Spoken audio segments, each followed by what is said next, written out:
order, and we will start with the pledge to the flag. I pledge allegiance to the flag of the United States of America and to the republic for which it stands, one nation, under God, indivisible, with liberty and justice for all. Results of the November 4th, 2014 election. As you can see from your memo, you have a total precinct number 2 of 2,193 registered voters. Precinct 12, who vote at the fire hall, 1,379 registered voters.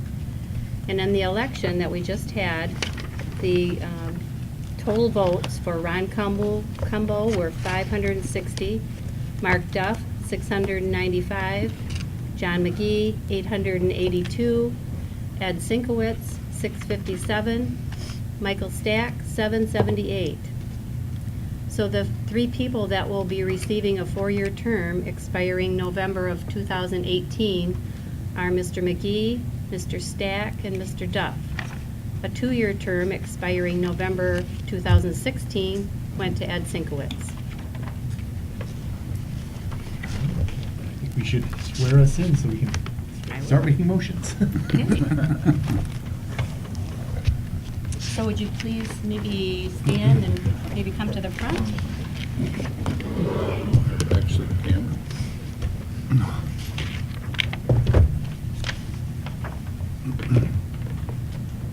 Do you want them to turn? Yeah. Turn.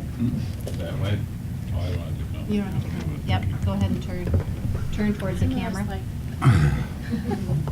No, I'm gonna come over to the side. Pretend you're preaching. Yeah.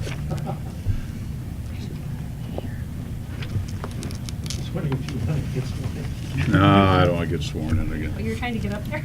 The late flight. Would you raise your right hand and repeat after me?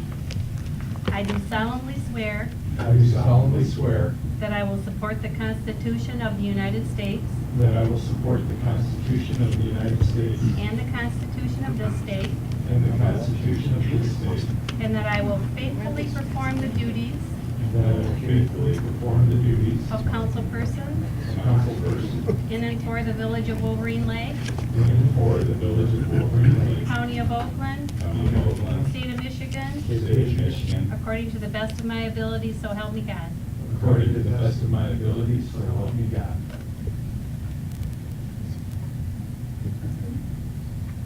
And then you need to sign the book.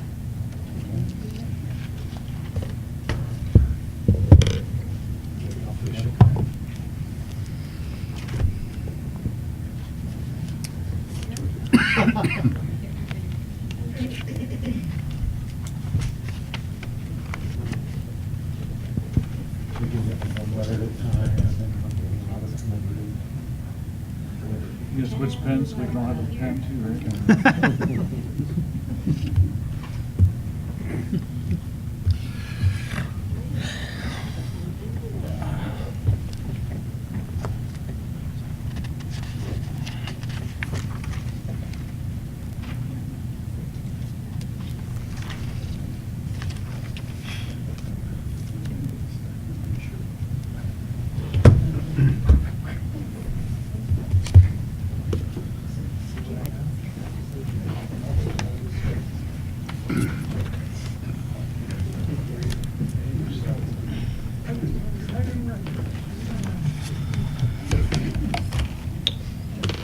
All right.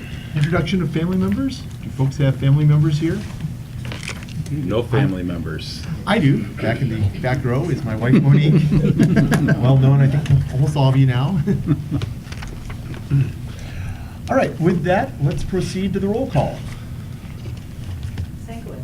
Yes. Maggie. Here. Stack. Here. Here. Scott. Here. Nedrow. Here. Here. Okay, election of council officers. Election of council president, 2-year term. As I said when I stood for re-election, I would like very much to stand for president again.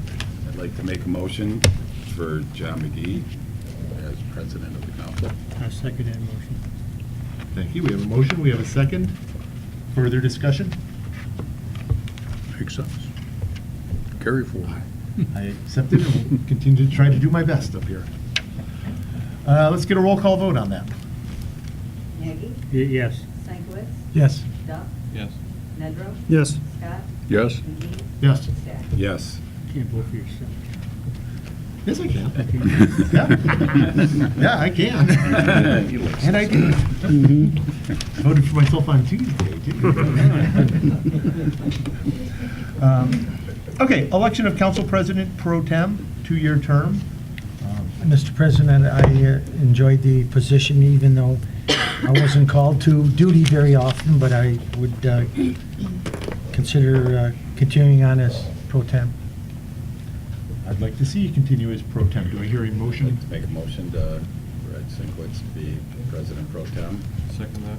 Motion Stack, second Duff. Further discussion? Thank you for standing, Ed. Let's get a roll call vote. Stack, Yes. McGee, Yes. Scott, Yes. Nedrow, Yes. Duff, Yes. Stankiewicz, Yes. Nagy. Yes. Thank you, Council. Thank you. Correspondence. We have the 2 items that you've seen already, plus the letter from Salmon Face Camper that you have before you.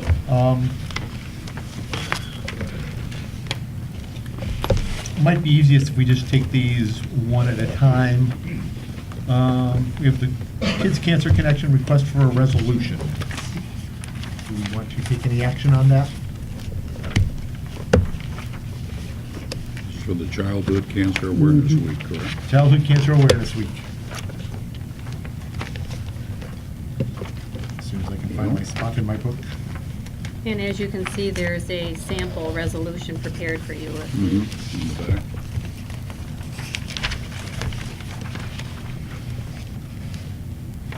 So I would certainly entertain a motion To adopt to it. proclaim the week of November 23rd through November 29th as Childhood Cancer Awareness Week in the village of Wolverine Lake as presented. So moved. Yeah, so moved. Motion Sikowitz, second Scott. Further discussion? All in favor? Aye. Opposed? Motion carries. Item 7B, correspondence from Barbara Watson regarding council minutes of October 22nd, 2014. I think easiest thing there is we'll just pull the special meeting minutes off our consent agenda. We can deal with it there. Sounds fair. And then the third item we have is the letter from Salmon Face Camper, which you've seen before you. Definitely concerned that the temporary structure they use to shelter their trash area right now will get removed over the winter time, which is really the time that they need it. I think we've had a couple of issues around enforcement of the temporary structure ordinance as it's come up and as it's rolled out. You know, we rolled it out sort of in late May, delivered a second round of notice now. We have, I think it was 17 people we delivered notice to the first time, and what, about 14 are still up. There are also, I think, some complications around enforcing in terms of knowing when something went up, when it's coming down, how long it's been up, how long it's been down. Right now, the method for appeal is to send somebody to ZBA, which is a ZBA permit. I forget the exact price now, but I think it's what, $150? Yes, approximately. So it's a fairly expensive remedy for this. It would give somebody a remedy if they wanted to keep something up.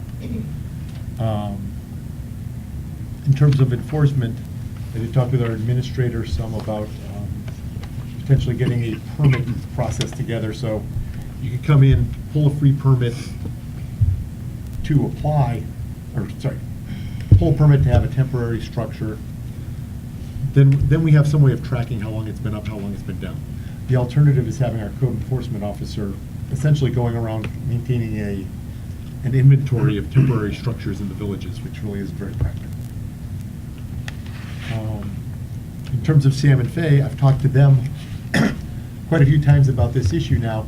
Their issue is really they'd like to be able to keep it up over the winter, and then if they take it down over the summer, next summer, take it back up, they'd like to do something.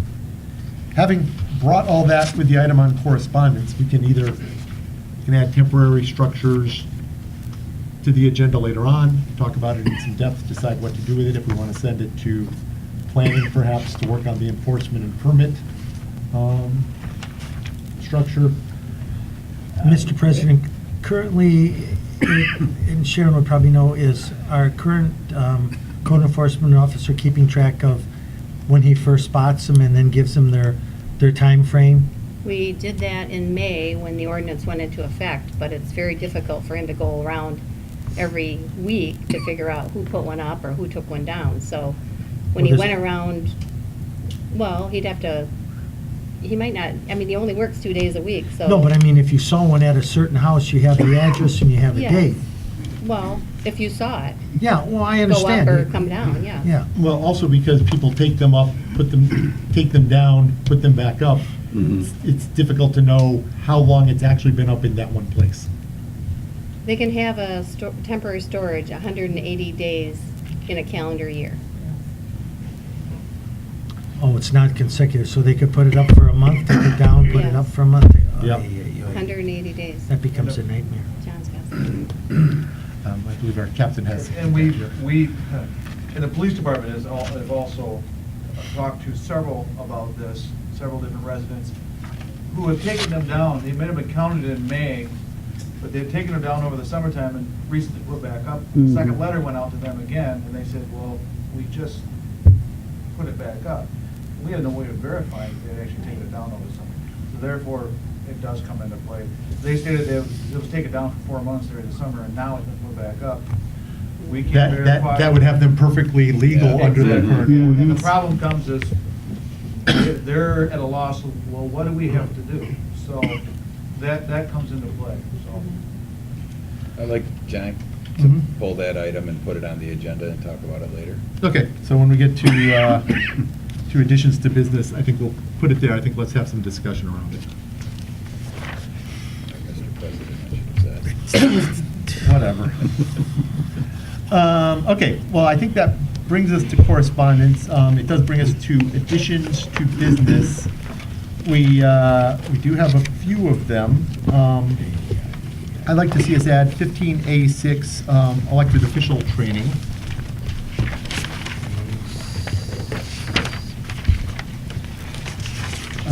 I'd like us to add item W, temporary structures.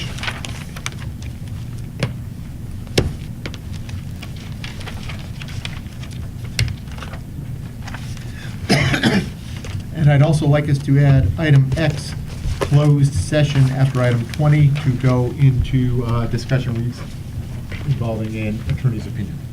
Pending litigation. Pending litigation, sorry. Or both. Our attorney's going to talk about pending litigation. She's going to provide her opinion. I think those are the ones that we have, right? So do I hear a motion to approve the agenda with the additions of items 15A6, 15W, and 15X? Second. Motion Nagy, second Stack. Let's get quick on the second. It's just like rolling off, not rolling off a bike. You don't want to roll off a bike. Rolling off a log or riding a bike. So motion, second, further discussion. Roll call vote. McGee, Yes. Nagy, Yes. Nedrow, Yes. Legowitz, Yes. Stack, Yes. Scott, Yes. Duff. Yes. All right. Yeah, so we'll rotate. So that brings us to item 9, call to the public. This is an opportunity for citizens to address the council on agenda items. And we've got a microphone up here or a microphone back there for people to address. Feel free to start. Good evening.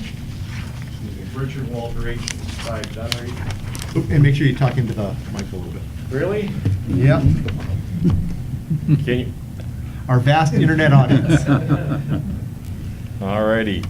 Well, I'm here to throw a little bit into the issue of the temporary membrane thing. I have one. It's been there for a long bit, and a couple of concerns and issues regarding it. such as why.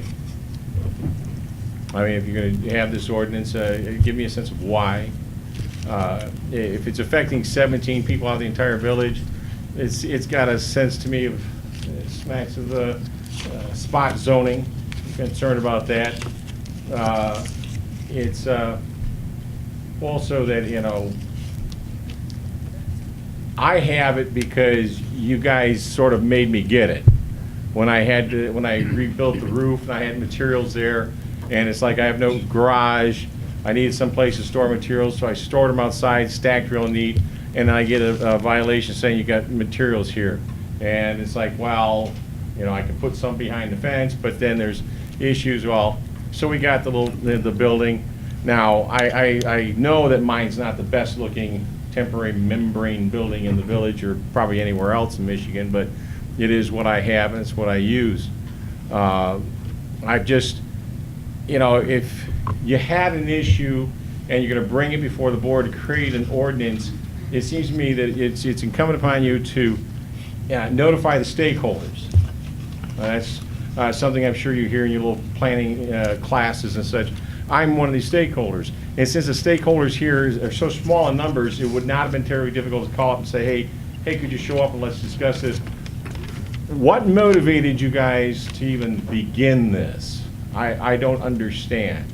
I saw the first letter, and quite frankly, it smacked, well, we want this place to look like, you know, West Bloomfield or something. You've got some concerns about, I don't know what image. But you know, my neighbors aren't offended by the building. No one's told me that they're offended by the building or the enclosure that I have. So you're going to bring this up. I don't know what you're planning on discussing this tonight. I came here to say, hey, look, you know, this is the wrong time of the year to ask me to remove it. All right, I've got my, you know, lawnmowers in there. I have some building materials in there, some other things. This is not the right time of the year to remove it. You know, the wife and I have got plans to build something else there that'll be much nicer looking, but this is not the time of the year to do that. So I came here to say, hey, look, you know, let's put this on hold, any enforcement on this, and, you know, until, you know, spring, if we get another spring. Okay. Spring will come, I assure you. Yeah, sure. And I see that we're going to change our sign ordinance tonight. We've got some revisions in that one too. Yep. Okay. Now, guys, why didn't you call me? Some of you know. Well, forever I was the only licensed sign guy in Wolverine Lake Village. My license number is #1. You know, so we run a electric sign company. You know, issues here that you look like you're discussing is going on in communities all over the place, and I've been asked by other communities to come in and talk to you to answer questions you may have had. So I'm not sure what you've done. I hate seeing this where somebody's, you know, changing an ordinance when they could have said, hey, Richard, could you give us a little help? Because, you know, it's been, you know, this good thing to do. So anyway, don't mess with my building, please. And let's talk signs later on. All right, thanks. All right.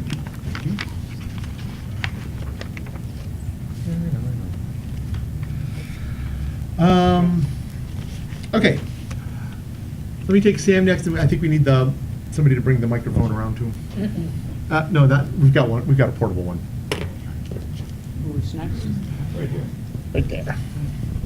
Okay. I'm at my wit's end. I don't know what. Sam, name and address first. No, you had it on. You're good. Just give us the name and address. Sam Stamper, 797 Dunreath. I'm at my wit's end. I don't understand what went on tonight. Well, I've got until the 22nd to take that down or face a $75 fine. Every 10 days the fine goes up. This is going to be put on hold. The 22nd of November is going to be here. I don't draw the kind of money to pay $75 fine every 10 days or double. I don't know what to do. I mean, if I don't take it down, get someone to take it down, then I'm subject to violating an ordinance. We've lived here since July the 26th, 1956. I've never had a problem with the village. I've never had a ticket from a police officer in Wolverine Village. We try to be law-abiding citizens. And now, by the time that you bring this up again, the 22nd of November is going to be here, and I'm going to be violating an ordinance. Well, I don't know what to do. Okay, and just to be clear, Sam, we're going to talk about it later in the meeting, too. Tonight? Yep. Oh, Yeah, we put it on the agenda to formally discuss it in more detail.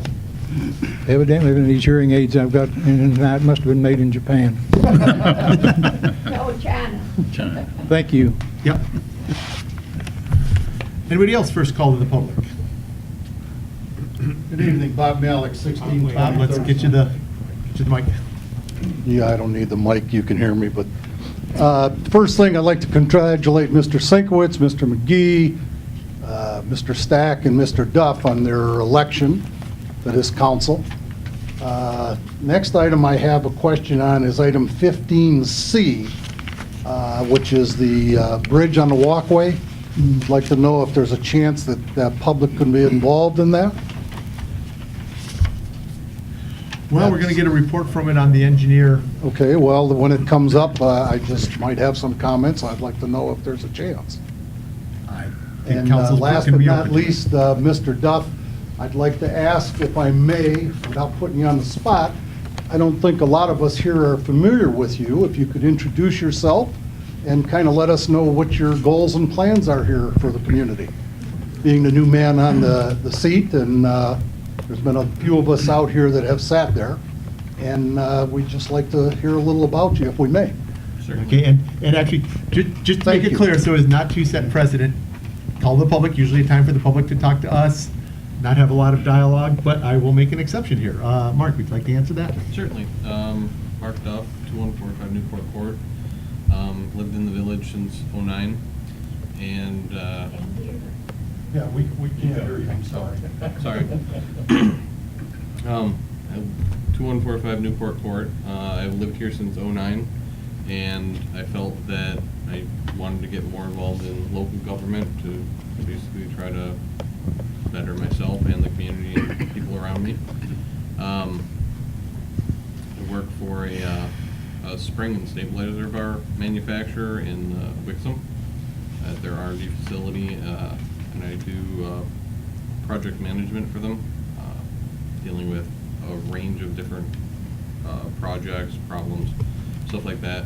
So again, working with a group of people to solve a common goal. That's what I felt like I could bring to Wolverine Lake. All right, I'll allow Bob one follow-up, but this is definitely Yeah, Q&A well, time. my only question is, like I said, there's a lot of us here that are new and aren't familiar with you. Do you have plans to sit in on some of like planning, water board, zoning, stuff like that, to familiarize yourself with the Yeah. whole total community? Yes, I do. I plan to sit on, or at least sit in, and at least learn, I hope to on all of them. Well, I'm not trying to bring you into everything at one time, please don't get me wrong, but it's just, everybody has paid their dues to a degree. Sure. And I think it's an important thing for the total enhancement of the community, and I thank you for your response. Thank you. All right, anybody else? First call to the public. Seeing none, I will close the first call to the public. Back here. Brings us to item 10, approval of the consent agenda. Do I hear a motion to approve the consent agenda with the removal of the special meeting minutes of October 22nd, 2014? So moved. Second. Motion Sinkowitz, second Nagy. Further discussion? Roll call vote. Yeah. Staff, Yes. Scott, Yes. Maggie, Yes. McGee, Yes. Nedrow, Yes. Sinkowitz. Yes. Thank you, council. Okay, that brings us to item 14, public hearings, Community Development Block Grant Funds, CDBG. This is a time to hear from the public specifically regarding the programming of the CDBG funds. Remember that part when I said, hey, not time for question and answer with council? This particularly applies during the CDBG, has very specific rules around getting public input and not having council interrupt or discuss during that. However, before we open the public hearing, I would like to ask our treasurer to give us a little preliminary information on what we've got. Thanks, Mr. Oh, Perez. wait, you know what? Mike, I got us out of order. Special meeting minutes, October 22nd, 2014. Back up, sorry. Hey, I just got voted in as president, right? You want some latitude, huh? If you expected to get it all right the first night. Forget about the previous 8 years. Okay, so we got the letter from Barbara Watson regarding the council minutes of October 22nd. And it was just specific to her comment on Mailboxes. Yeah, maybe. page 4, second paragraph, 3 sentences down, 2 sentences down. She stated that the mailboxes should be moved at the expense of the Park and Recreation Commission and not at the residents' expense. She actually either meant to say, or we took it down wrong, mailboxes should be moved at the expense of residents and not at the expense of the Park and Recreation Committee. So I think we'd like to make that one change, and then with that one change, do I hear a motion to approve the minutes with that change? So moved. Second. Motion Nedrow, second Scott. Further discussion? All in favor? Aye. Opposed? Motion carries. Thank you, Sharon. Thank you, Mike. Sorry to cut you off so abruptly. No problem. CDBG. If council would like to follow along, you can find the background material for this under item Q in the book. As you know, we get a relatively paltry amount every year in block grant funds with a lot of strings attached. We're probably have been in the $10,000 range for a number of years now. Because of some of the rules, we have a limited amount to spend on what are called public service projects. And what we had been doing in prior years, you may recall, was using, kind of maxing out what we could for public service things. We've been designating our particular public service as Haven. And you know their background, and you know the people that have been here before, so I don't probably need to get into that. But the other thing that we had been doing was holding some money aside to help people fix up their houses. And what we found over the last several years, or the last couple of years anyway, is we've tried to drum up business the best we could. We don't seem to have that many takers. Block grant rules are changing in the sense that whereas once upon a time, if we had money to spend and we didn't have it spent in a given year, we could kind of hold it over for a year or two. Now those funds are reverting back to block grant, which is, you know, is administered through Oakland County. So what we decided, or what we thought we might do, would be to augment the county's participation in the programs and the work that they do. That it's under the designation of housing rehabilitation. They do a number of projects within the village. While we can't earmark certain funds for a specific project, we do get reports from them on an ongoing basis. We can also refer anybody that comes through our door to them directly and have them go through the application process rather than us do it. So our recommendation is to fund 30% of our allotment to Haven, with the balance going to the county so that they can continue their efforts in the housing rehabilitation program. All right, thank you. With that, I will now call for a motion to open the public hearing on CDBG. So moved. Support. Motion Nedrow, second Sinkowitz. Further discussion? All in favor? Aye. Opposed? Motion carries. The public hearing on programming of CDBG funds is now open.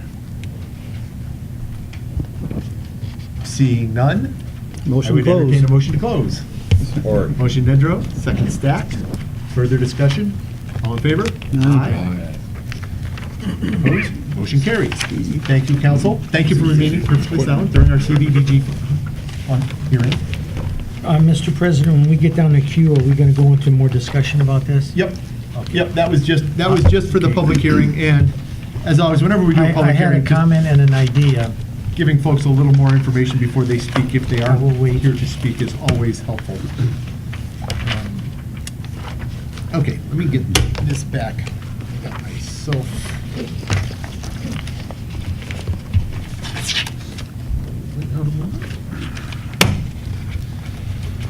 Okay, that brings us to item 15. We dealt with the first three as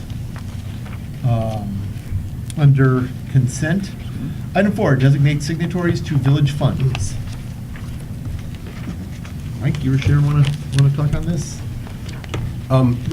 We are required to have two signatures on all of the instruments that we execute. That would be Sharon and I, and the President and the President Pro-Tem. So nothing with the election or the appointment of the officers that continue to serve. The same names are there, two signatures are required, and, we move on. So do we actually need a motion, or do we just continue on? I think that's a Sharon question. Do we do that as a matter of course? I think you should do Okay. the motion. It's the requested motion that's here. Because when we put this in your packet, we didn't know who the president and the Yeah. president pro tem would be, so I All think we right. do need that motion. Well, I would entertain a motion to designate the bank signatories as presented, with the president being John McGee and the president pro tem being Ed Sinkowitz. So moved. Support. Motion Nedrow, second Stack. Further discussion? Roll call vote. Scott. Yes. Nedrow. Yes. Sinkowitz. Yes. McGee. Yes. Maggie. Yes. Duff. Yes. Stack. Yes. All right. Approve council committee assignments. Now we have lost Cumbo and Kaznecki. It's a chance to go back and bring in. Let's start at the top of the list. Admin committee. We did have Ron Cumbo on there. I would actually like to recommend Mike Stack for that committee in Ron's place. I would gladly accept that. You make that motion. Second that. Let's hold off on let's see Individuals. let's see if we can get to the end of all of them and just do them in Make one of them. motion. Okay. If we can, that would be a little easier. So Stack. Yeah, let's go down and then down. Gypsy Moth Committee. I think Brian Nedrow's been doing an awesome Absolute job. kidding. Haven't seen any. I haven't seen any yet. Village is safe. That can carry on then. Lake Improvement Board, that is it's a committee that we actually are required to have to comply with certain things. Our Water Management Board handles most of those items. I think myself and Mr. Scott are willing to continue on. I'm willing to continue, certainly. He's got marked in here, Bill Atkins is a citizen rep. Has anybody spoken to Mr. Atkins? I haven't spoken to him directly, but I've spoken to his neighbor as recently as 2 weeks ago. Bill isn't doing real well from a health standpoint. So if you'd like, I would reach out to him, but I don't think he's in the position to want to continue. I mean, that's my Okay. interpretation of it, so. Let's ask the administrator maybe to reach out to him and find out. Yeah, see how. I'm sure we can find a citizen rep. I think he's been in the hospital off and on 3 or 4 times here in the last month.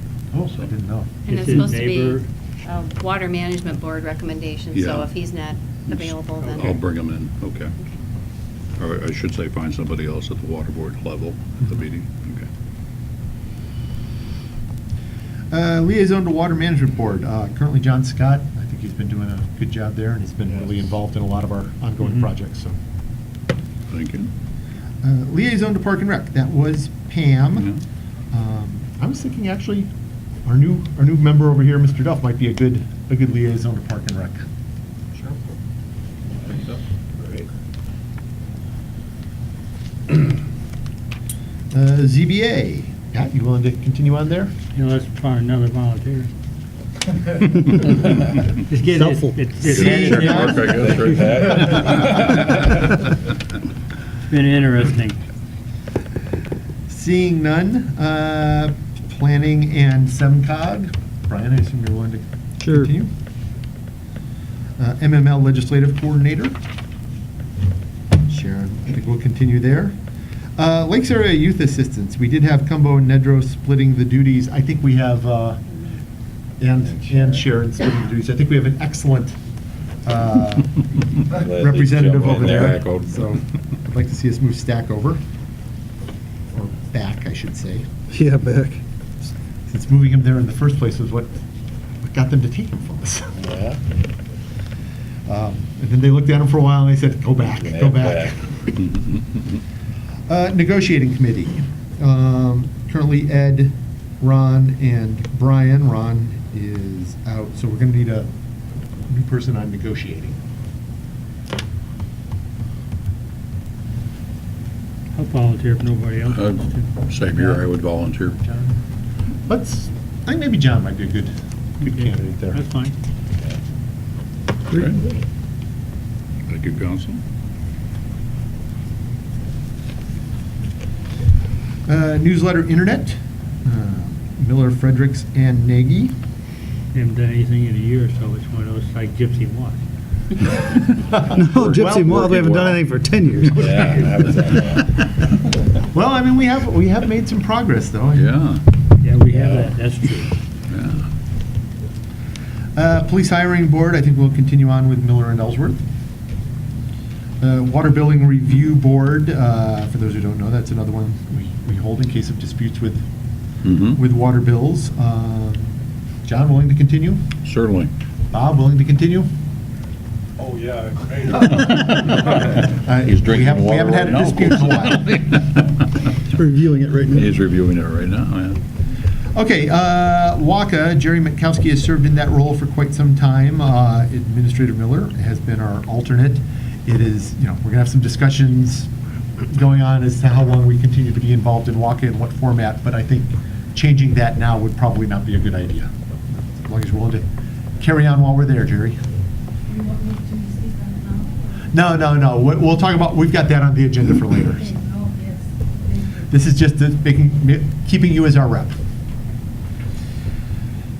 West Oakland County Road and Bike Path, Miller, Nedrow, Kaznecki, and Bush. I note that Bush is no longer in the village and Kaznecki is no longer on council. Correct. I would recommend, I think, Mark, if you're going to be our park and rep, you're the logical person there. And I think we'll ask you to bring back to Park and Rec a recommendation from them as to who Okay. should be the other rep there. Jenny Hansen's been chairing the South Commerce Pathway Committee, so she might be a logical person, but that's another committee that meets very seldom recently. It's been a couple of years at least, right? Phase 2 subcommittee, there to implement the Phase 2 watershed rules. It was really busy for a while. It's been really quiet lately. I believe we are still legally required to have this committee though, right? Excuse me, yes. Yep. So I think we should continue with Nedros McGee Scott there. Huron River watershed. So Sue Solomon had been our. Actually, we should have put Cliff Yance on there because we've already changed that to Okay, Cliff so we did Yance. update that to Cliff Yeah, after yes. Sue left. Okay.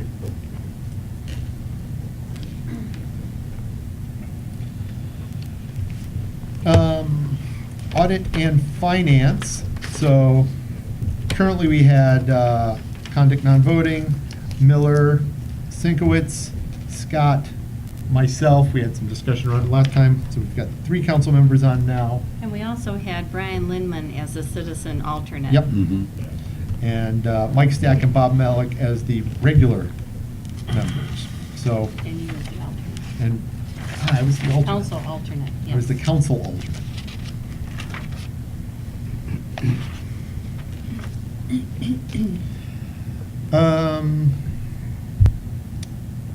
I think the current members of that board from council are willing to serve in the continued roles. Mr. Stack can't be on that anymore. We've put you on admin, so I think we're going to need a new citizens rep for that board. What about who's the alternate? Brian Lindman? Brian Lindman. Lindman. Brian Brian Lindman. could do it. I think Brian might be a good choice. I also, I was thinking actually Ron Cumbo might be a good, Yeah, he'd be good too. he'd be a really good person to have in there. He's got a lot of history with those Yeah. issues, so.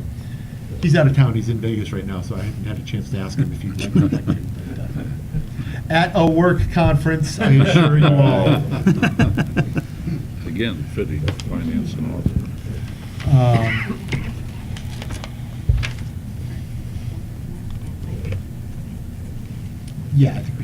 mark those two. I forgot. So we have two more that we don't have on this list, but that we should talk about. Pathway Committee, current council members are McGee, Nagy, and Scott. I believe we're all willing to continue on there. Park Capital Improvement Committee, current council members are Scott and Kaznecki. Pam is obviously out. I was thinking Mark might be a good person to have there too, as the park and rec representative.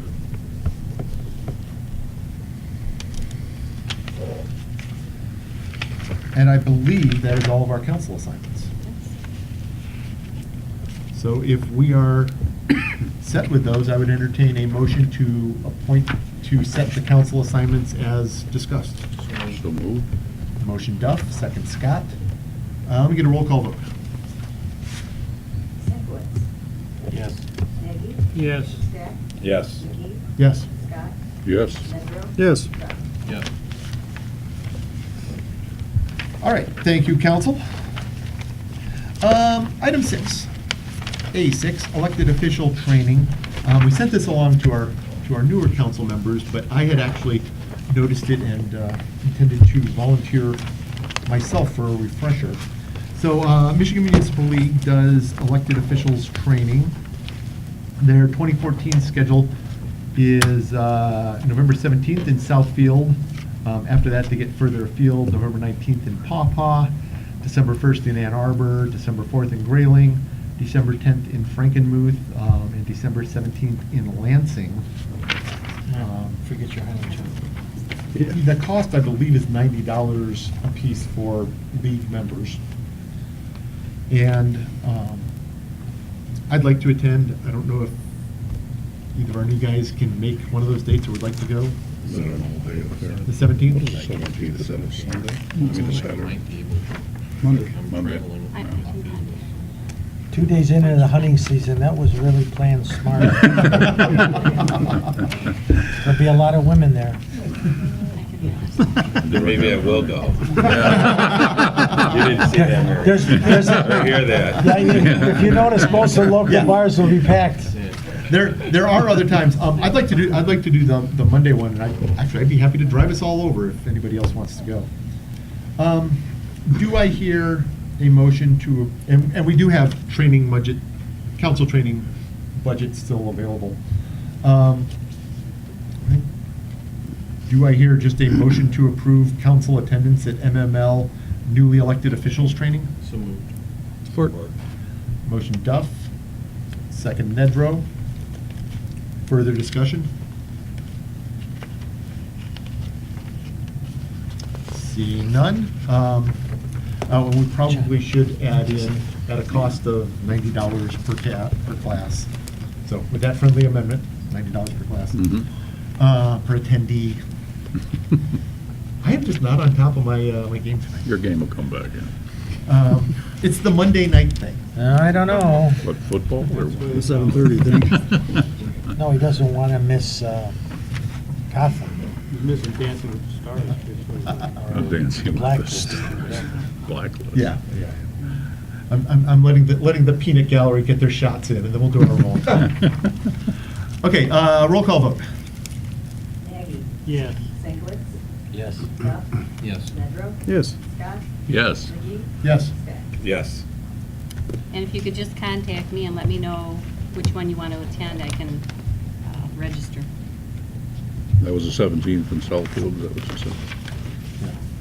But there's December 17th in Lansing, Yeah. so Yeah, there's, December 1st in Ann Arbor too. So Mhm. there are some other ones down in southern Michigan. Frankenmuth. Frankenmuth, get some chicken. Bavarian You Inn can put my- Lodge. You can put my name down, Sharon, for the 17th in Yeah. Southfield. It's, really good for newly elected officials, but it's also just a really good overview. And, a lot of the questions in there come up again and again and again.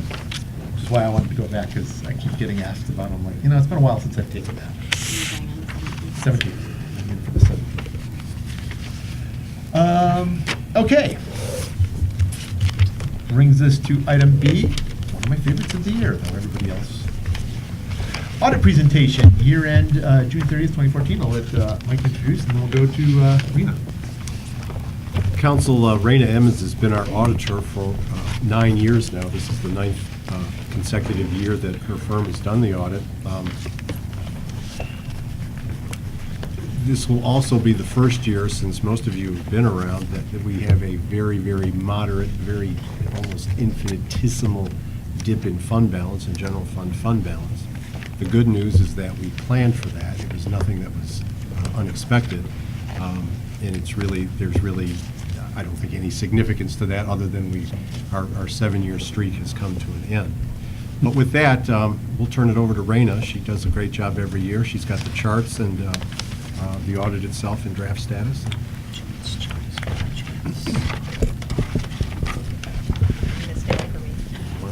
Good evening. And I'd like to start, again, my name is Raina Emmons. I'm with PSLZ. I'm a partner.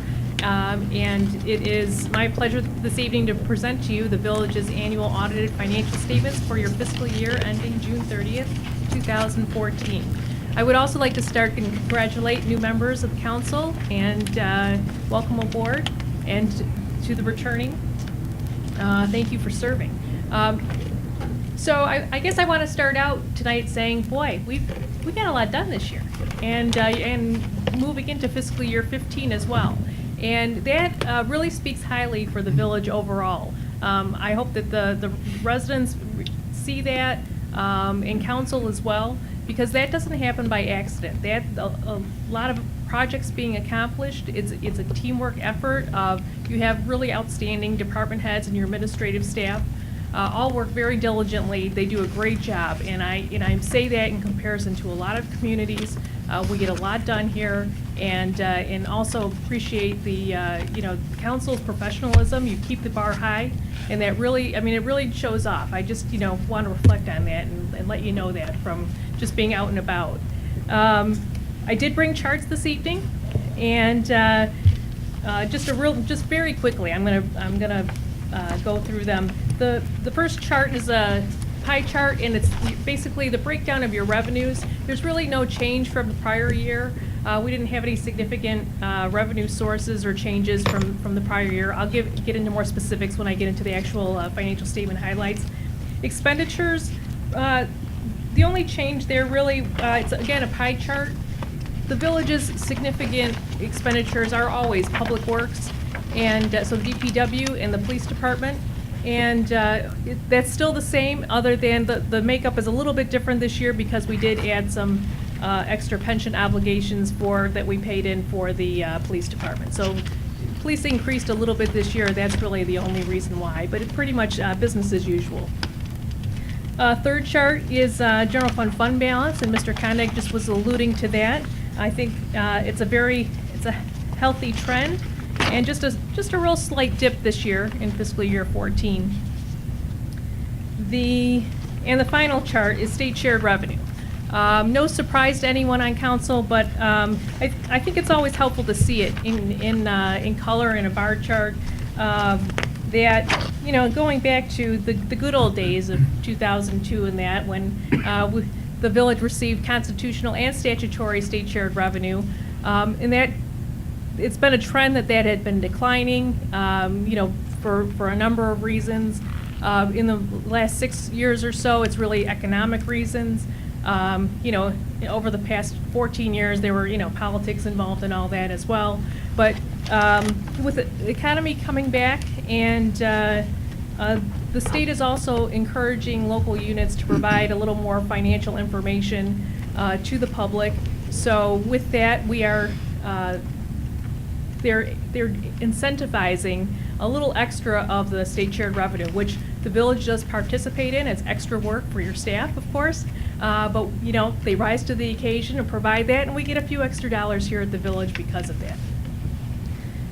Getting into more specifics with the financial statements themselves, I do have a good, healthy report for you this evening. Starting with property tax revenue. Nothing significant, other than I would like to point out we did have a 1% increase in property tax revenue. Your millage rate did not change, but that was just a slight 1% increase in your taxable values resulting in that. And although that may not seem significant, It is a positive number, although Breaks a 1%. long streak in the other direction. Yes, we're happy to see, and I have no reason to believe why it would reverse here in the village.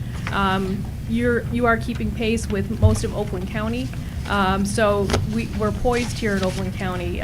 We're leading the pack as far as communities in the state of Michigan with increases in property tax value. I mean, no one has, huge increases, and it is limited, as you know, with Headley amendments and that type of thing. So we can't, we came down in a plunge over the last 6 years, and we can't go straight back up. It's going to be a gradual, slow climb back up. So, but our trend is good. We did have, our investments did well this year, so we did have a slight increase in interest investment earnings. State shared revenue, we just talked about a little bit. It's so slight increase in state shared revenue, but nothing really to get excited about. But going back to my comment about getting things done. So we spent a little money, but as Mr. Kodnek alluded to, it was planned. And, we didn't just willy-nilly decide we're going to spend some money. There were planned projects, most significant being the Glengarry Road paving project, which came in this evening. That nicely done. The village purchased equipment, including the harvester, police vehicle, and we made some park improvements. We did not incur any additional debt this year, and we paid down the regular our annual debt payments. So moving forward there, and I'd also, as you're home flipping through the financial statement, I want you to notice that in the general fund balance sheet, you will see a line earmarking. Council had made a motion to earmark money for park property. I believe it was maybe in the southern section of the village specifically, but that is earmarked in the general fund now, so that, it brings to consciousness that, that motion was made and we don't lose track of that. So with that, GASB, I usually give you the Governmental Accounting Standards Board changes. This year, I'm happy to report nothing significant, just very, very minor cosmetic. Next year will be pension changes. So for the village, what does that mean? You do have a defined benefit plan. Oh, they're expanding the information that we have to provide for the pension plans. And in prior years, GASB also required us to include things like your other post-retirement health care amortizations and that type of thing. We had to put that on the books. Well, next year we'll have to put the pension obligation. You've always disclosed your pension obligation. It's always been thoroughly footnoted with charts and that type of thing within the financial statements. Now they actually want us to put it on the statements themselves and reflect that number. But other than that. So a question about that. So is that going to lead to the path of where pensions went, which was you disclose it and then, you have to disclose the percent that you're funding and puts you on a schedule to being fully funded eventually if you pay it down over time? Is that the sort of thing that's going to go on with the healthcare benefits too? They're expanding on healthcare benefits. We won't see for a few years, but the next year will be the pension side of it. So the defined benefit plan, your MERS plan, and you already disclosed that for the pension plan. But currently, governments don't have to put it on the books. It doesn't end up on your balance sheet. But for corporations, it does. So they're reflecting more. Now, governments are going to have to put it on theirs just like the corporations do. And that's really basically, all the numbers are there. It's disclosed. They just wanted us to put it on the statement now. It goes into the balance sheet now. Right. Okay, got it. So with that, I'm happy to answer any questions Council may have. I saw no auditor recommendations in the letter, correct? Correct.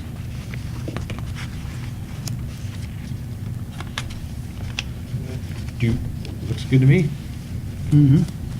The current renovation is, and expansion is not, it started after fiscal year end, so It's in the none current of that, fiscal year. right, none of that is included in here. It will be for my report next year. Yeah, and the same thing with the sale of the Heron Hills property.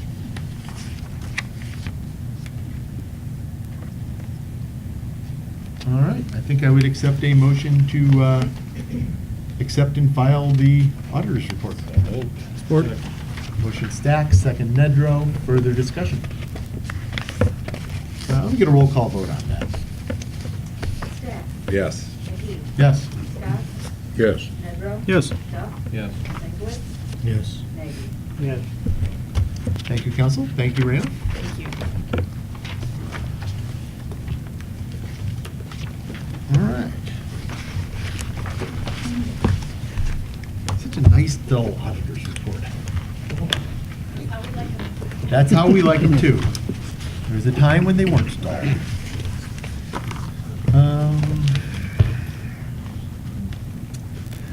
Okay, reports and recommendations from Engineer Powell, and we have Dave Donnell in here as well. ACS Building, progress billing number 4 in the amount of $99,196.25. Start with David is going to start with item number 1. all right. Good evening. I'm here to just represent that they submitted their application. I inspected the site, walked through the improvements that have been made. The work that is completed is in excess of their request for payment. It's okay. And I recommend that the council consider paying this bill. All right. Questions? We have a completion date yet from the contractor. He had produced a schedule here a month or so ago, but do we have a completion date yet? No, we do not. I will discuss we that need- with them by the next meeting, and we'll have an answer for you. Because I forgot the schedule. I just want to make sure we're on schedule. Yes. And I'm sure the weather can affect that schedule on an exterior renovation. But I think we're Once we we're get- generally on schedule, though. Yes, and once it gets under roof, under weather shield, We're all right. the inside work will move very fast. All right. Further discussion? Do I hear a motion to pay the invoice from ACS Building, progress billing number 4 in the amount of $99,196.25? So moved. Second. Motion Nedrow, second Stack. Further discussion? Roll call vote. McGee. Yes. Nagy. Yeah. Nedrow. Yes. Stankiewicz. Yes. Stack. Yes. Scott. Yes. Duff. Yes. Thank you, council. Thank you, Dave. Very much. Thanks, Dave. Thanks. I'll be here Wednesday morning to meet with the contractor and do another walkthrough. If they have questions of me, and Okay. I'll advise Sharon. Cool. Looks good overall so far. Thank you very much. All right, item 2, filling in the open water along the north side of McCoy, our excellent mosquito hatchery. Yes. And I didn't know if Sharon, did you want to start with this, or did you want me to No, take go over? ahead. All They right. have the information. All right, very good. As council may know, we have some asphalt millings left over in the village. And besides the asphalt millings, we have a great deal, virtually a mountain of ditch cleanings that were taken and removed from the Glengarry Road ditch line. And it's back in the Commerce Township Park area that they allow the DPW to store some material. We do have contractors who are interested in obtaining our millings. However, Sharon and I wanted to make sure that we were prudent in dealing with all the uses that might be needed here in the village first. One item that council knows is we used it as a base for all our pathways so far. And as you can tell, the pathways are pretty well set. We have some paving to do, and I can get into that later. However, to get through the rest of our millings and to eliminate the piles of materials we have, that would be one option, is to start filling, if not all of it, start filling that pond that's been there. And it's really just an impoundment of water. It's not really a pond. And I'm sure that I've talked with the neighbors, and they would be just absolutely thrilled, obviously, if they didn't have that water next to them. The concept would be starting adjacent to their yards and moving towards McCoy as far as the material would go, and then as we obtain more material, it would just continue that same route from north to south, leaving then the ditch line along McCoy alone so that we could make sure that we could drain McCoy. That being said, I've had a meeting with the DEQ, and they have no problems that they voiced regarding doing that. It is less than an acre, and therefore it's not really their jurisdiction. There is a very minor amount of wetland vegetation that occurs right around the edge of where the water meets the shoreline. And so they did ask us to apply for a very minor permit. It's a $50 permit, and we expect that to come through at any time. Now, we did that knowing that if council didn't want to do this project, it didn't matter. We just wanted to get ahead of it because we wanted to utilize some of those millings sooner than later. But this is really up for discussion between council and us, in that we have no idea what your direction might be. It can remain the way it is, it can be filled. Really, it's at your discretion. We just thought it was a good time to open up the discussion. My recollection is we own about 3/4 of this pond. Now, because they went through tax foreclosure and came back to us because it was essentially unwanted by anybody. Is that so? What? That's approximately correct, yes. 3/4 coming away from the houses or from the road going to the houses? I think it's the two next to the road and one of the other quarters, but I forget which one. Okay. I think it's more than that. Well, I don't would have the think, map. if we don't own it, and we're gonna put material in it to fill it, and then somebody's gonna turn around and build on it or sell on it, I think we spent a lot of money helping somebody out. The other thing is, I wouldn't have a problem with burying any extra soil that we have from something, but I don't think I would want to get cuttings too far down below the surface. I mean, if you put, what is that? I think it's about 5.5 or 6 feet deep. I wish I knew the answer to that. I've never sounded it at all. I do not know how deep it is. For some reason, well, whatever. Let's assume it's 6 feet deep. So if you're going to put in 6 feet of millings in there, I don't think that would be, being bituminous and oil-based product, you wouldn't want to put that into the ground. Now, if you put the dirt that we have from ditches and stuff that would not have any connotation of contamination, and then put some of that on top, that wouldn't be a bad deal. But I guess my biggest concern is if these people own this, and that pond has only got bigger and bigger and bigger, and they've never made any effort to do anything about it, and I don't know where the village should step in and fix their problem. Well, I know we own at least 3/4 of it because it's come back to us in various tax foreclosures. I think there is one other quarter that we may not own, but I could be wrong. We may own the whole thing by now. No, there is, you're right, there is one more, going up that side street. No, and I'm in agreement, maybe if you'd expand upon that, you say the DEQ doesn't have any oversight on this because of size, correct? That is correct. It's less than that. And let me correct one thing that Ed had mentioned. The DEQ has also removed all their concerns, and placing the asphalt there is not a hazardous material. And so the concept was to put fabric down, put some millings on top of that, and use the dirt then that we have on top of that, so we end up with more of a lawn-type setting instead of a milling-type setting on it. That was the concept anyway. So the DEQ does not have an issue with the millings going there or with dirt going there.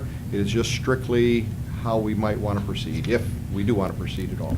So to be absolutely clear, if we put the millings there, it's not, nobody's concerned about leaching, about environmental issues, about any of the neighbors and their well water. All of that, the DEQ, millings are an acceptable fill spot? That is correct. I think that's a good point. I mean, to have the millings lowered and put dirt on the soil on top of it, but then would we go ahead and plant some wild whatever in there so it's not just a field of mud? That's one question. Number two is, I mean, maybe a dumb question, but when you start filling all that in, where's all that water going? Yeah. Well, Okay. if you think about it, it is an impoundment. And so as you fill that impoundment, it will continue to flow exactly the way it is right now. Every inch of water we get still flows off down the McCoy Road ditch, all the way down the storm sewer, and eventually into And we're not Wolverine gonna have a Lake. flood going down McCoy when we start filling this So up? we won't. As it rains right now, it runs off. You will just have less impoundment for the water. So quite frankly, it will not have any impact at all on the drainage from that area to the lake. Okay, back to my first question about the bituminous material on the bottom, the soil on top, and we need to put some kind of covering over the top of it, I mean, just so you don't have a field of mud there. Whether it's, I don't know what, don't plant Phragmites, okay? Please, but other than that, you know. Yeah, the intent, if it works out the way I have at least proposed it, is that it would, if you start from the north and go to the south, you would actually be pushing dry land from where the houses are towards McCoy. Hopefully it would be usable property, not from a building standpoint. I'd never expect anyone to ever be able to build on this. It just wouldn't support any structure. However, it could in fact be an extension of a lawn, could be a potential park, you know, that kind of thing. Yeah, I was thinking it might actually give us a John, piece of land. down there. In this picture here, these lots 42, 43, 4, 5, 6, and then 4, 3, 2, 1, all those.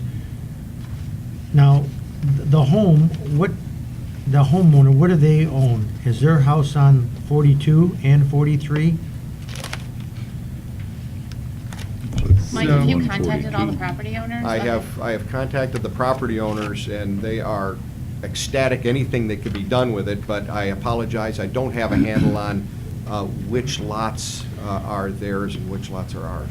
I mean, there's two things that filling it in is definitely not a bad idea, because it's definitely not, it is an eyesore. But I think filling in somebody's lot, and I'm sure there's going to be a cost involved with trucking and hauling and doing all this kind of stuff, is I would expect them to make a contribution on their property.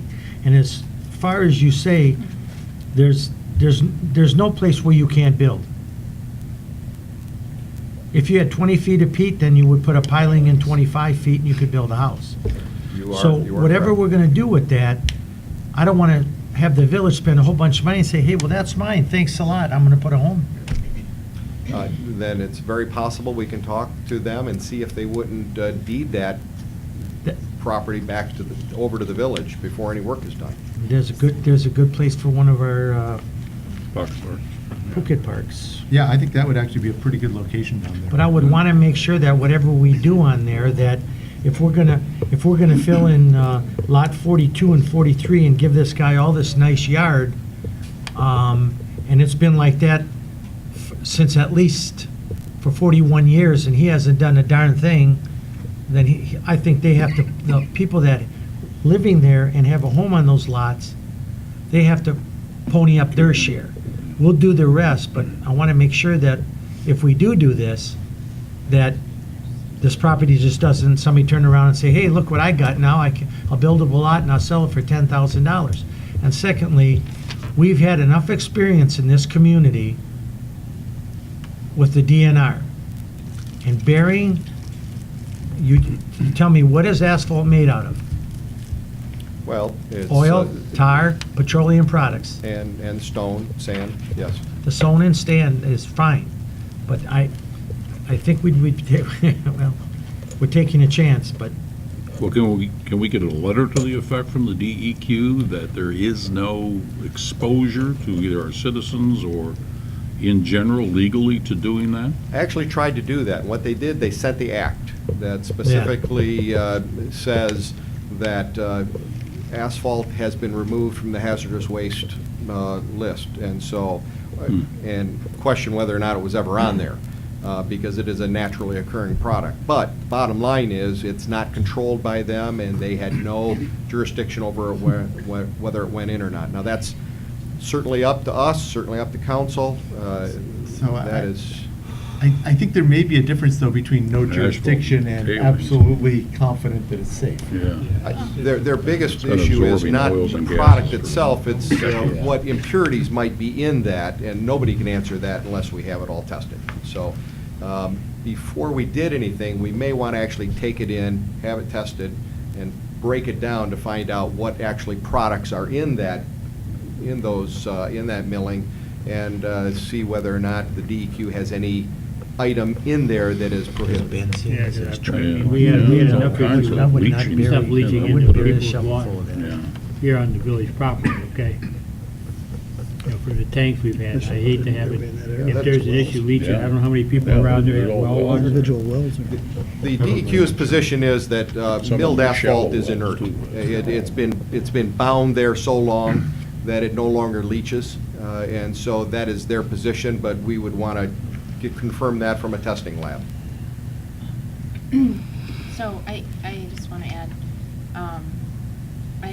as far as what Ed was discussing about contribution from the property owners, that's a decision for you. But if you decide you want to do this and you don't negotiate some kind of sale of the properties through a quitclaim deed or purchase, you need to get some kind of release from the owners of the property.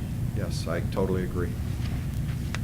I do want to point out a technical thing, that if we just filled our property, just the village's property, we would actually be creating a pond of water that no longer Oh, yeah. flows into the ditch line. So Right. it's very important that we maintain the flow from every piece of property out to the ditch line. Okay, so let me ask council in general, as an overall question. We've got that there, I think everybody's seen it, it's not, it's problematic. Most of it has reverted back to us on taxes because nobody wants it. In general, is there interest in the idea of seeing about filling it? I think there are a lot of questions that we need more information about, we need more research. Would there be interest in proceeding to get the research done and find out a little bit more, bring it back to the next meeting? I think we need to do that, and I Yeah. think Yeah. clarification on Sure. especially lot 42 and 43, okay? To make sure, as Jennifer mentioned, we can make sure that we're clear and free to what we're going to be doing. Mike, did you have a general idea what you thought it might cost for trucking and hauling if the material was free? I didn't, because that discussion, and the DPW and I have just had brief discussions. This is kind of one of those projects that will be time sensitive to the DPW, and it is something that could be done periodically through a year and not all have to be done at once. Or we could hire a contractor and just get it all done. So I think that discussion could be held with the DPW too, and get their input on how much they might be able to assist. The other thing of the difficulty is how to fill that in. You can't pull off the road and fill it in, because whatever you put will sink, the water will turn it into muck, so you won't be able to drive over it for years. And then as you go off the edge of the pavement, if you don't have that supported, you're gonna break the edge of all the pavement with the weight of the trucks going across it. So there's a lot involved. It's not like a low spot on the land that you want to fill it in. So it makes it tough, because once that water gets to the soil becomes oversaturated. But be it as it may, I think the important thing is to find out, what the status of that property is. If it's ours to get, I agree with you, John, we should look into it. But if it's not ours to get after it's done, if we're doing somebody else's work and labor, then stay away from it. Maybe it's worth looking at if Yeah, at least find out who three-quarters owns of that it, is what they ours do. and there's one other lot that's, what the status of that is, if we could get, because I think we would want the whole area if we were going to try to do a park. Yeah, Sure. because you just pushed all that water right in their basement. Let's not do that. Yeah. And I question, think Mike? One more question? Oh, sure. Assuming maybe this is like 6 feet deep, would we have enough tailings and enough dirt to be able to pretty much fill this up? Or are we way short? We would be able to do about 3/4 of it, assuming it is 6 feet deep. Okay, right, but we don't know that at this point. We do not know that at this point. Now, a question was asked of me by Mr. Stack in that, would we de-water it first? That's certainly one way to do it. It's a little more expensive way. There's a method called surcharging, where you start on one end and you push, and the water then just pushes itself towards the outlet that you want to do.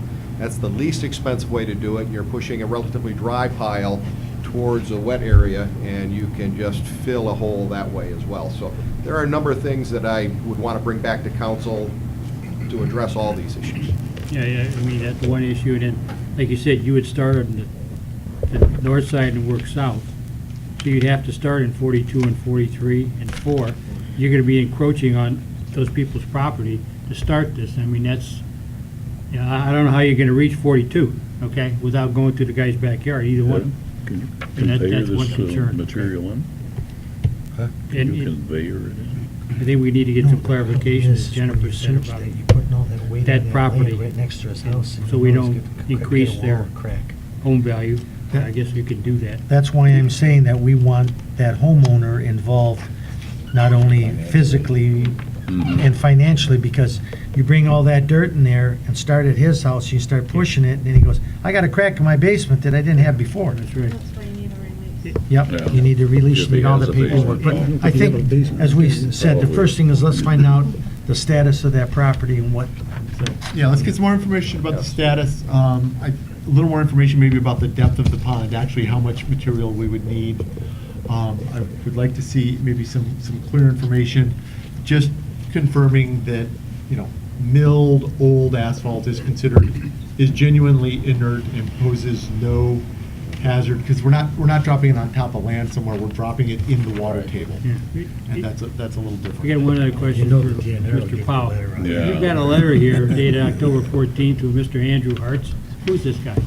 Andrew Hart is the head of the local DEQ. It doesn't say that, it just says Mr. Andrew Hartz. I had no idea he worked for Well, DEQ. I'm sorry, he is the top guy in the DEQ for this area. Yeah, good idea. I thought it was maybe a buddy of yours.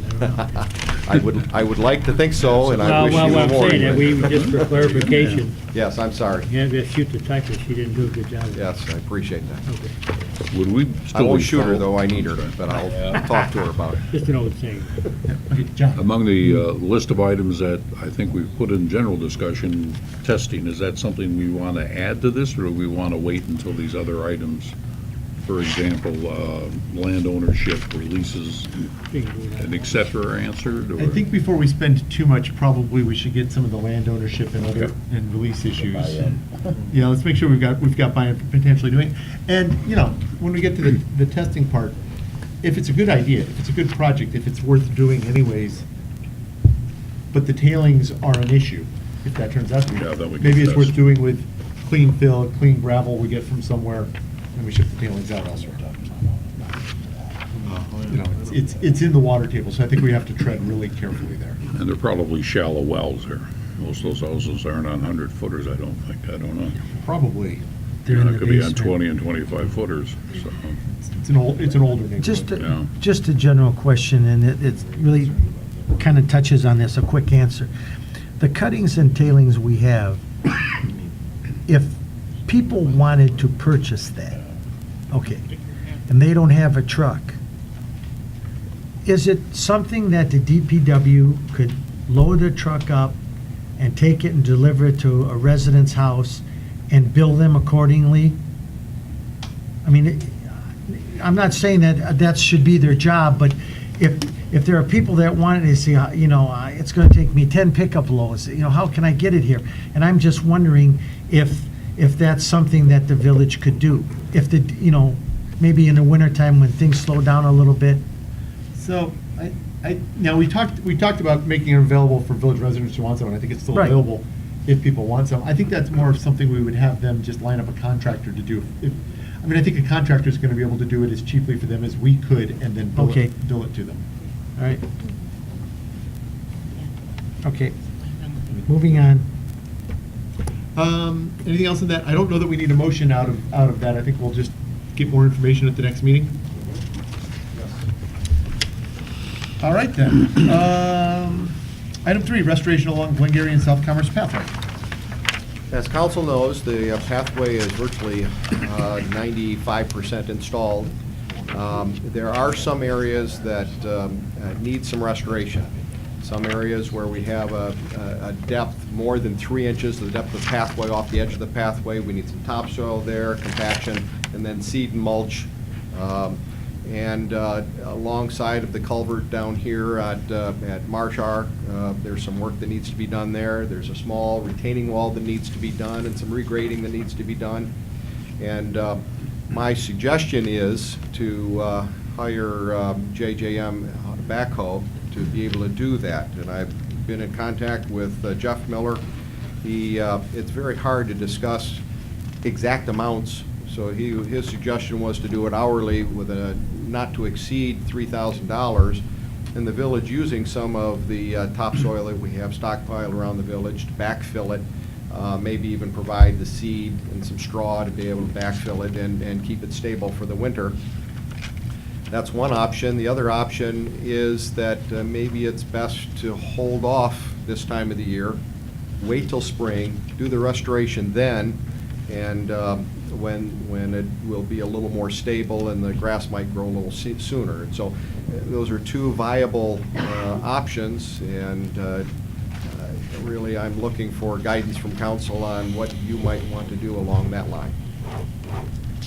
I think I'd as soon see us do the retaining and some erosion control now before the spring comes, so we don't get, we get as little runoff as possible off of it.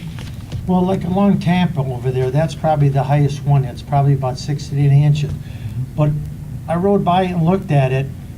The people have the trees there, and the trees are the same distance away from that as they are someplace else. There's just more dirt. So if that was sloped down, there wouldn't have to be a retaining wall there, and it would still be something that would be cut. But there's the other point there's two other points I wanted to make. When we dig our ditches and obviously irritate some residents the way the ditches are done, you know, we don't go out there and do all this restoration. Minimal at best. Now, putting up retaining walls like that gentleman did on between Oakview and the village here was nice. But I don't think that's where our obligation should be.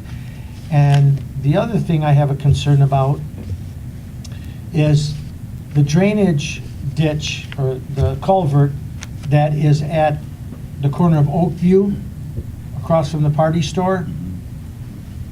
On this, in the pathway, there's a drain. There's a catch basin there. Catch Yes, basin. Yes. That's almost 6 inches deep. Now, the leaves are in it, and you don't know that there's a ditch there or a culvert there. So that would be very easy for somebody on a biker to walk over that and get hurt. Now, my only suggestion is instead of, it doesn't have to be rebuilt, but if you got a bigger catch basin cover, you could put it right over the other one and just fit it in the hole. You know what I'm saying? I do. Or just, now that we got the new plasma cutter over here, get a piece of boilerplate, cut a circle, put some holes in it so it'll drain, and at least it'll be flat, relatively flat. But that's a killer because it's at least 6 inches deep, and it's about bigger than around than a garbage can lid. And if you go by there right now, it's filled with leaves, and you look at it, you never know that would be there, and somebody would get hurt. And lastly, we have a DPW department that is capable of doing just about anything.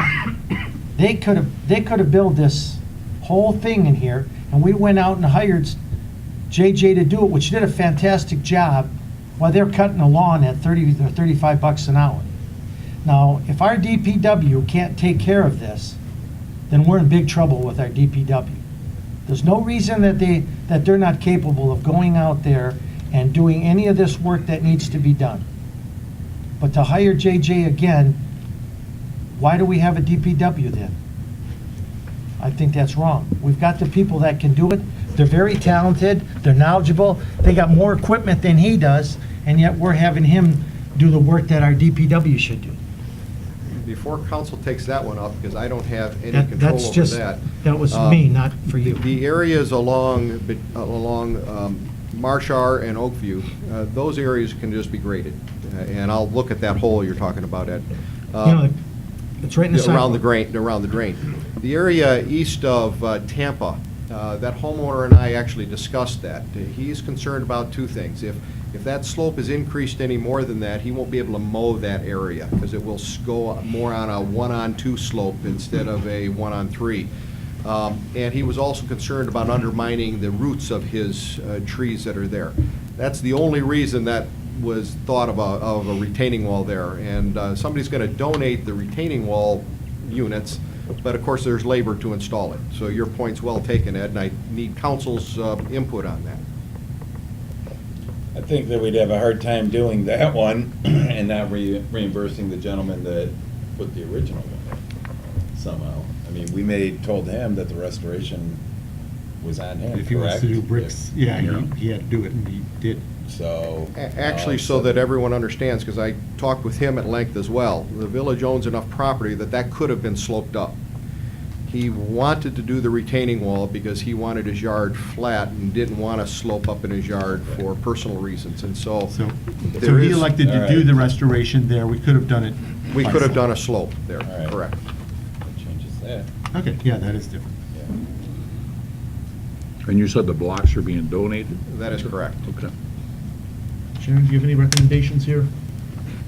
Well, I didn't know we were going to give this to the DPW tonight. I thought that was part of the project, was to restore the pathway, lay it and restore it, and that was part of the project. So I didn't talk to them about it, no.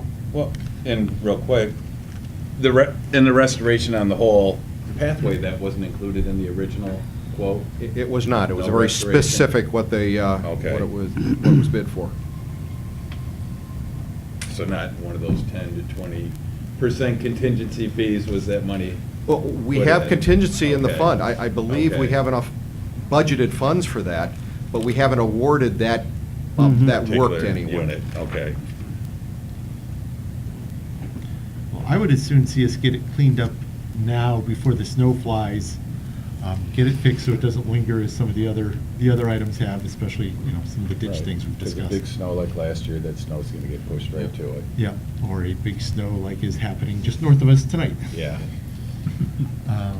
If you will recall, this is one of the things I was worried about, Mhm. waiting to have this paved, because I didn't want to go through the whole winter without this project being finished and all these yards torn up. So I'm not happy that we're at the end here, and now we're trying to, at the final hour, fix these yards again. I think, Mr. President, that wherever something's going to be put in place, wooden timbers or a block, because it's that high, go ahead and do that now. But I think to start to cut ground and plant seed won't be beneficial. That seed is just going to freeze you right there. Yeah, because it's got to be at least 65 to germinate. So I don't think we're going to gain anything. In fact, we'll probably make more of a mess, because whatever grass is there is going to just leave virgin dirt. But as far as where something's going to be put in block or wooden retaining or something like that, and the cleanup part is fine. But again, I reiterate, our DPW is more than capable of doing this work, and I cannot fathom why we would hire an outside person to do that. Don't they have a couple things going like leaves right now? Do They working on leaf pickup? About how In the many next couple hours? weeks? I mean, I One more know pickup and they're done. JJM didn't have a got around total to number, ours you guys, but about how many hours of work do you think it is? He thought it would take him Yeah. less than a week to do it, so less than 40 hours. So less than 40 hours a week. Correct.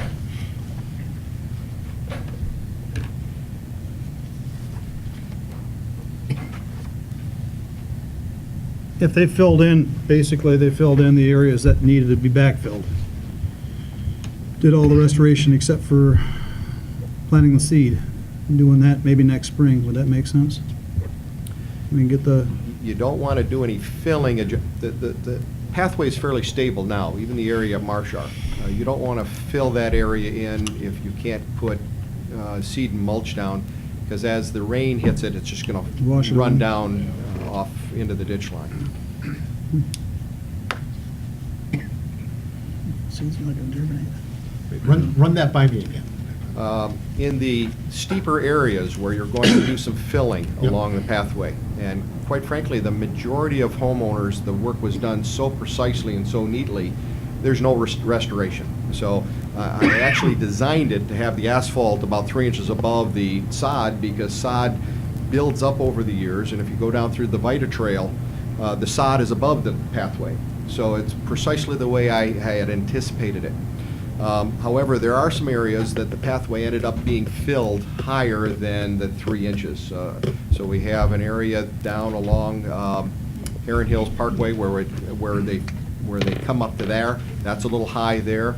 There's a couple areas along between Oakview and Marshar that have to be done, and then this retaining wall issue. The rest of the areas are pretty well stabilized, grass right to the edge of the pavement. So it's not a huge amount of area, but in those sharp drop-off areas, I'd like to see it more of a gentle slope from the edge of the asphalt down to the bottom of the ditch lines. And if we didn't do the grass or the filling or any of that, we just did the physical retention walls around where it's there and likely to erode, any idea about how many hours of work that would be? I would guess it'd take them 2 days, probably.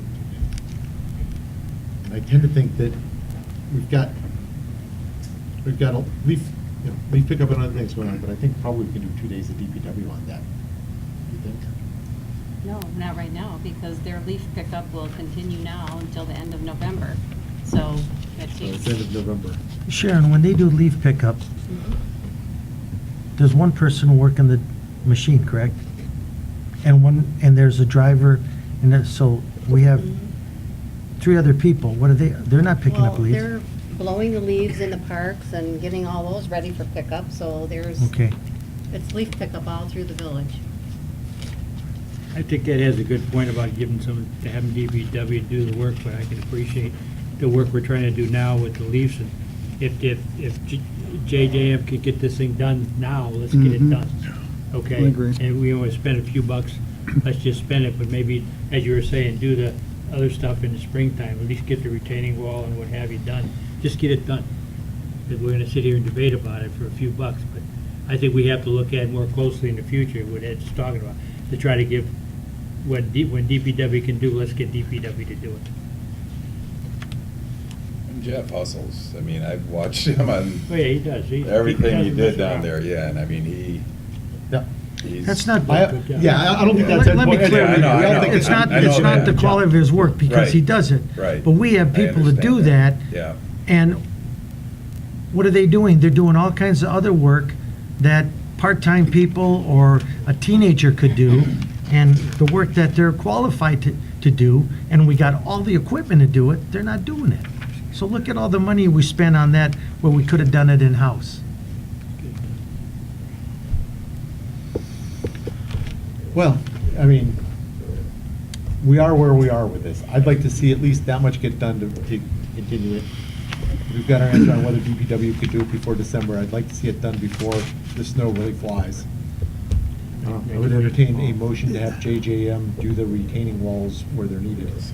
Mike, if we ended up filling, Wait, so I've got a motion, Stack, and a second from Duff to have JJM proceed with the retaining walls. Brian? okay, if we ended up trying to finalize the project then, backfilling and putting what is it, a grass blanket down, is that what we do?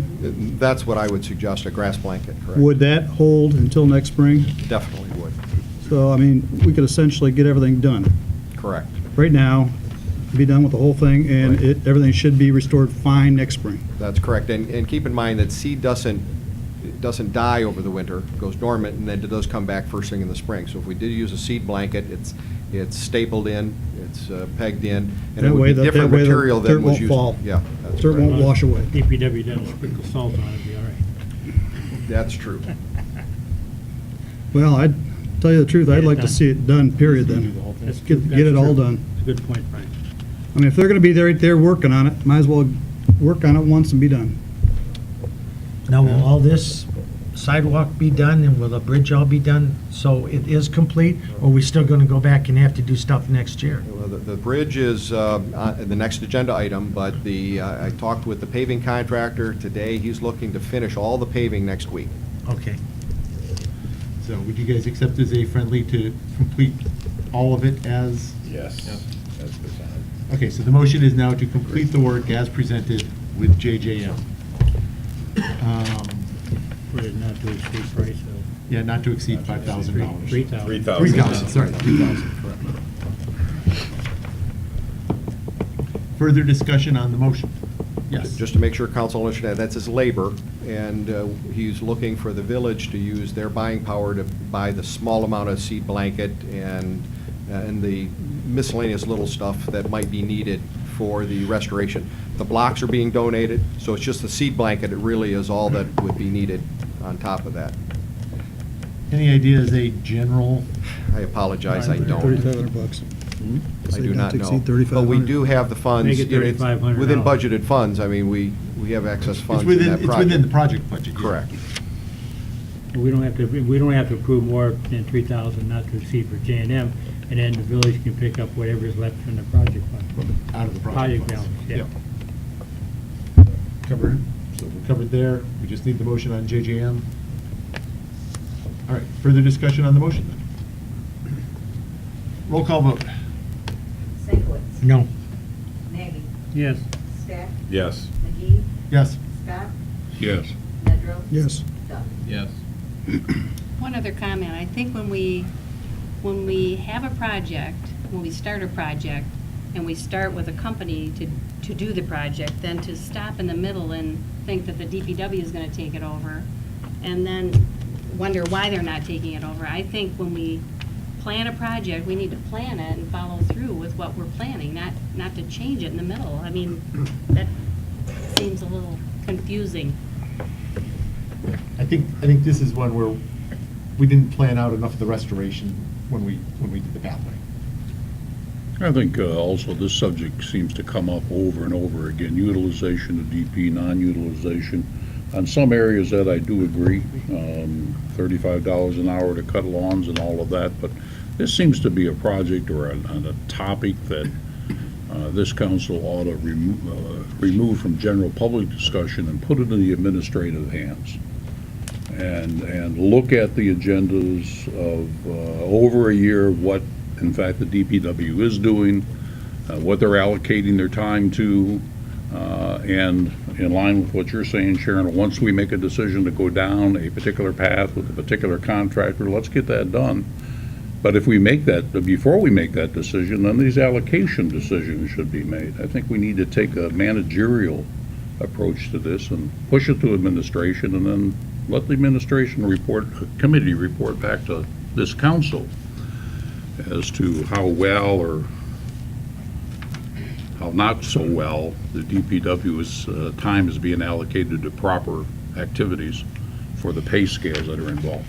You know, I think it's we've gone down that path a couple times. I think we maybe have, but- What we need is to have, collect up from Ed and what we've gone through in previous discussions, but bring it to like a council work session so that we can Yeah, all so we can just look over our discuss shoulder it. and say, Yeah. you know, this is what we're doing and what we're not doing. Okay, I think that's all we've got on South Commerce Pathway, South Commerce Road Bridge. Do we make it, do we vote? Oh, did we vote? Yes. Yeah, we voted. Yeah, voted. Okay. Yep, passed 6-0. This is the last item for me tonight, council. I apologize for the length of it. This is the cost to actually build the bridge in the area where the stream is, where the pathway is ended. They're just north of Glengarry Road. We have it from this area to the north, and we have it from this area down to Glengarry Road, but we have a culvert, couple culverts and a stream crossing there. The design of the bridge, hopefully you have a copy of that design in your booklet there. It is designed as a wood structure, 2x10 crossing, 2x12s, that 2x6 would be nailed onto it. Very similar type look to the boardwalk itself to the Benstein Road pathway. So the difference being is, and it's my fault, I haven't settled on, and it's very tough, settle on a railing style. For this particular area, I have not proposed a railing like over at Glengarry, like at Benstein Road, and so I'm going through, we'd like to propose something with less maintenance. We'd like to be metal. However, I haven't come up with a number of different options yet. So the bridge, this is the decking portion of the bridge, so it can be usable with a temporary 2x4 railing on the west side. That's the side where the water will be, and people could drop off into the water. But what I'd like to recommend is that I bring back several options to council for a railing to be added after the fact. In other words, it could be done later at no problem at all. So this is for the decking, 8 foot wide. And the reason why I went with wood is because this area has 9 feet of peat below it. And I couldn't do anything with a lot of weight.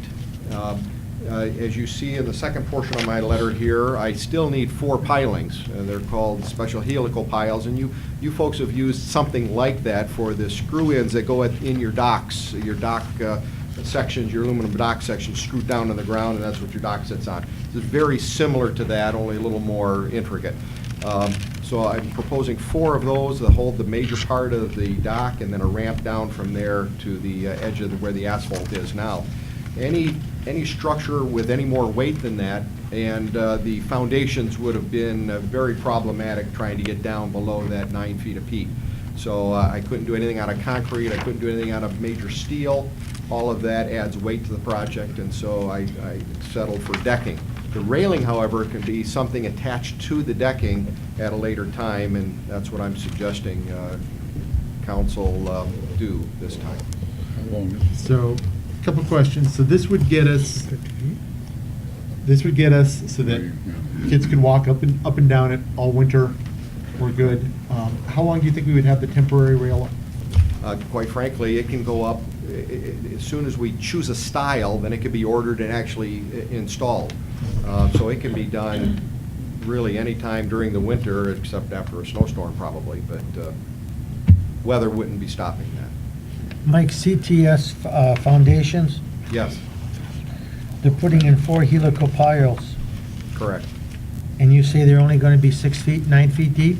No, that's 20 to 30 feet deep. Oh, okay, because you said, There's 6 feet of fill, 30 minutes. 9 feet of peat, and then water sand below that. all right. That's a good price. Very good price, yes.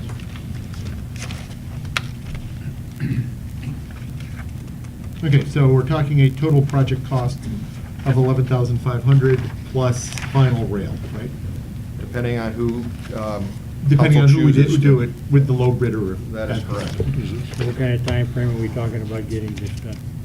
He'd like to get started just as soon as I can get the pilings in. The piling company said that they can install them next week. And so we're looking before Christmas, obviously, we'll have a bridge there. We're beginning to look a lot. With only a safety rail on the westerly side. The easterly side's gonna be at virtually at ground level, so we're only gonna have 10-inch drop off Right. that side. And But on the other the side- contractor that's, these bids, do those include the temporary rail or It no? does. It does. It does. Okay. Well, I would like to make a motion that, based on this information that was supplied to us by Powell Engineering, that we go with McNally Building Services for the walkway and CTS Foundations for the helical pile for a total of, should I make it 12? Yes, thank you. For budget reasons. Yeah, 12,000. I would like to see another $500 in there just for budget reasons, but these prices are Yeah, solid I know for they're the committed, but contractors. just, there's Yes. always something. You might need Thank some you. asphalt work. Yes, thank you. We got some billings for them. Okay, so let me get the motion down, and I think we've got at least one member of the public who wants to speak. So we've got a motion from Sikowitz. Did I hear a second? Second, Duff, to award the contract to McNally Building Services, $6,500 for the bridge, and to contract with Helical Piling Company, $5,000 for the piling. Total project budget of $12,000. Okay, so that's the motion. We do have. If I could just correct you, the contractor for the piling is CTS Oh, Foundations. CTS Foundations, sorry. Yes. Is that what I CTS said? Foundation. Yep, that's what it said. That's what, you said it right, I said it That's it, wrong. right. Here you go again. It's Monday night. And is McNally 6,500 or 6,800? Because it looks like 6,800. 6,500. 6,500 is Okay, and his letter. what his, Okay. we discussed that in verbally, he actually submitted a $6,500 in a written form. Okay. You didn't need permits, huh? We do, we have. You said no we- permits is what it said. But we've already obtained the Yeah, permit. his bid price so- doesn't include getting the permit. Right. Okay. Right. Okay. Okay, we do have a member of the public who wanted, at least one who wanted to speak on it. Can I hear a motion to open the Motion public? open to Support. public to speak on this topic Motion only. Stack, second Nedrow. All in favor? Aye. Opposed? Mr. Malik? Bob Malik, 1620 Thurston. I missed the last two meetings, but the meeting prior to that, I believe this was brought up about this bridge to be constructed. And I have a very negative attitude about a wood bridge. You know, anybody that walks the so-called Wall of Wolverine on Benstein Road, it's a disaster. It needs work. It's ugly to look at, okay? I mean, DPW, you want them to do work? Have them tear the walls down of that and rebuild it. Why do we want to put in another wooden bridge? That's going to be a problem. You have a very nice bridge that is constructed of steel right here at the spillway. Okay, so it costs a little more money. There's engineers that can lay out I-beams or wide flange beams that don't have to be drawn down 40 feet to carry a load. Okay, so there's engineering people that can design this. I mean, we're going to put something in that in 5 years, it's going to look like that thing, and it needs maintenance. You walk there, you got boards popping up. I mean, I feel sorry for anybody that takes their little kid walking there. It's awful. And why do we want to put in another piece of trash? I'm sorry, but, you know, the bridge on Benstein and that, just don't get it in wood.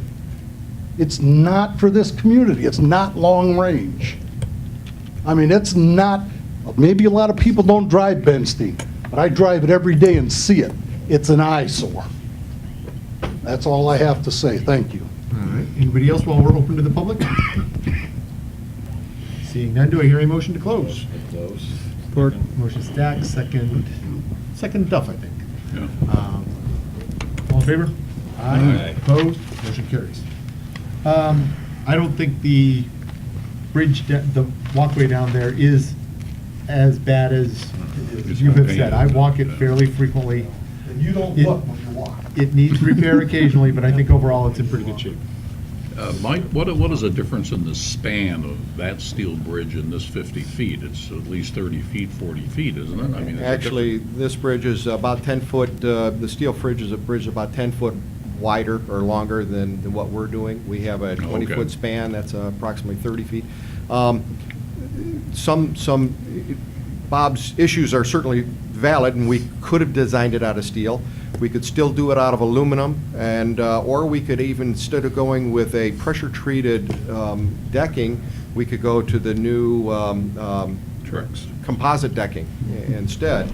Obviously, we could get a price for that instead of the, I don't think you're concerned about the underlying area, the carrying distortion, but you walk on. So that would be certainly a non-maintenance surface if we were to go with a manufactured decking instead of a wood natural decking.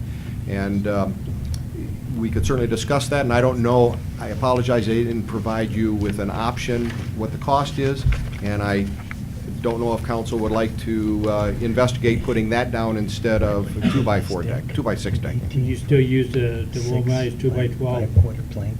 All the undercarriage, all the structural support would be the same, it's just a different decking. Try 70.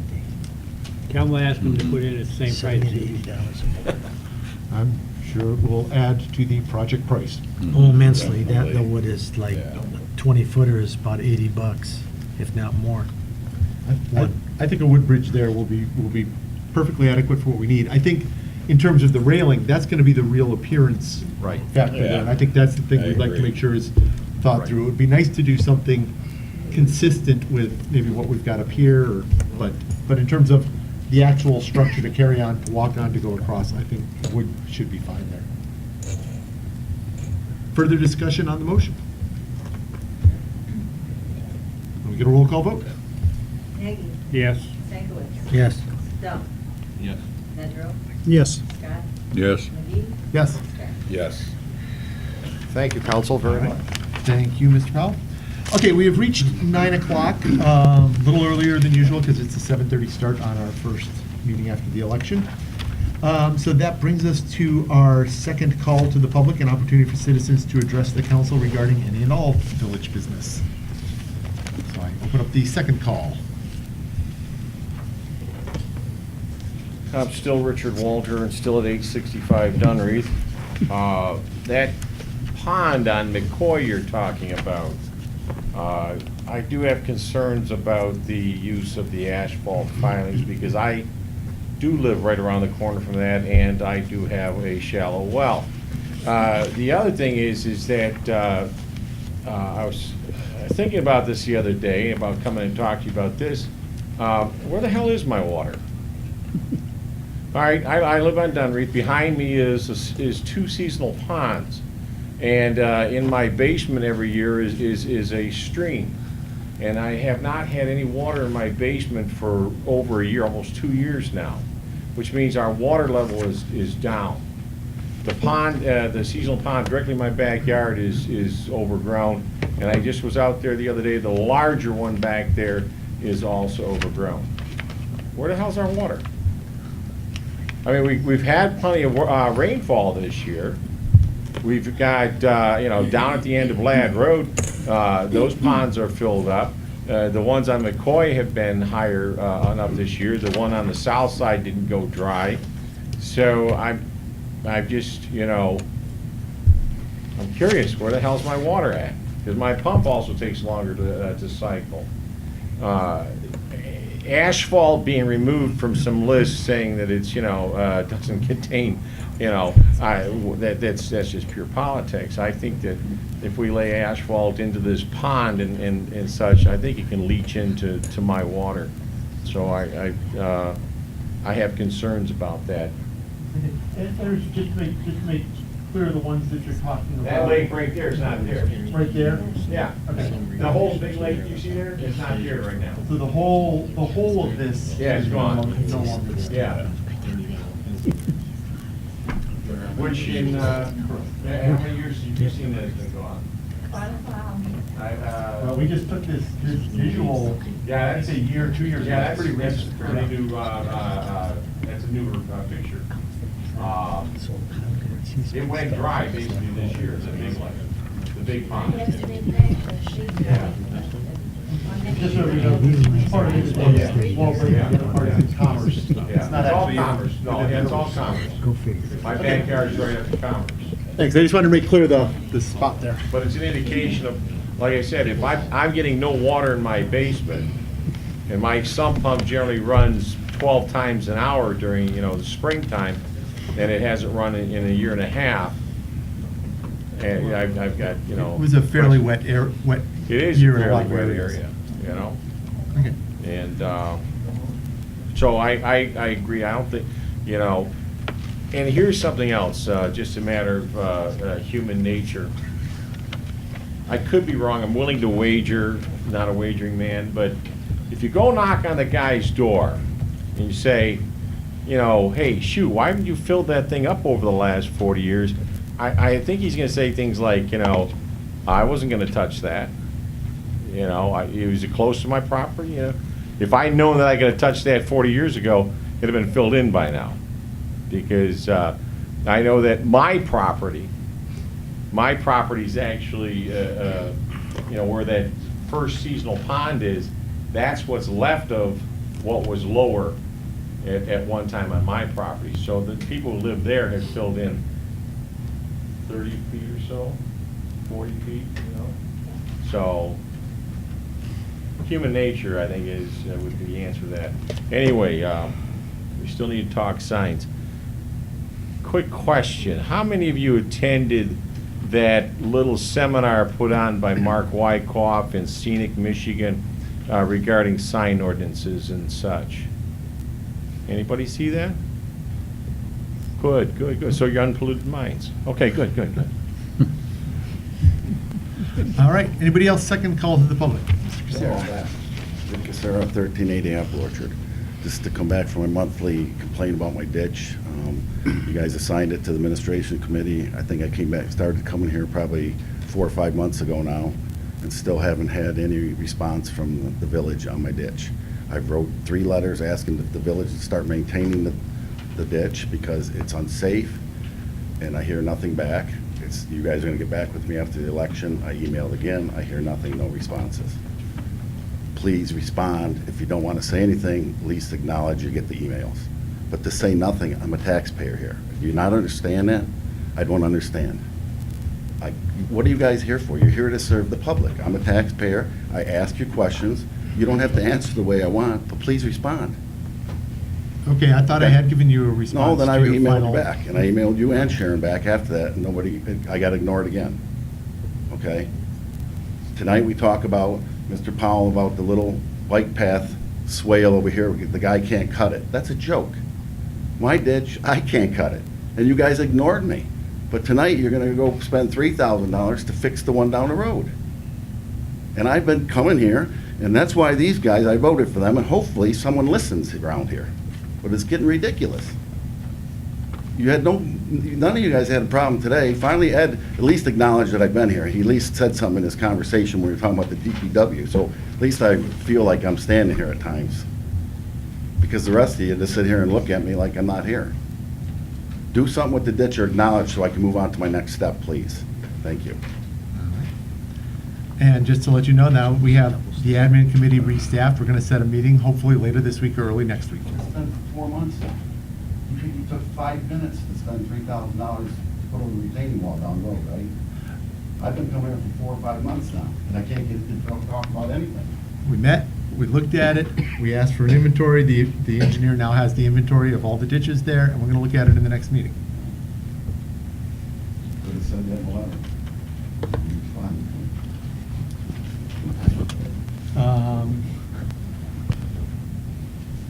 Bob Malik, 1620 Thurston. You have to pardon me, but I missed, under consent agenda, who's our designated official newspaper, since you had it marked off? It is still the Spinal Column. Okay, I mean, isn't there a better way, since the Spinal Column has changed hands, I mean, the information that's in there is just, it's not up to snuff as to what it used to be. Again, I'm on the list with the village to get emails, which bring you up to date with a lot of things, and I really appreciate that. But, I have neighbors, all know me well enough, but I have neighbors who comment about the building, what's going on, and, I mean, there's no place to read any of this. I mean, it's just, something's got to change. The average person doesn't go out and buy the Oakland Press if they do something. And the 2 things we get in the mail are, it's, I guess, what mood that reporter's in, or who decides to call you to find out, what's happening. But the communication in the village is awful since the Spinal Column has changed hands.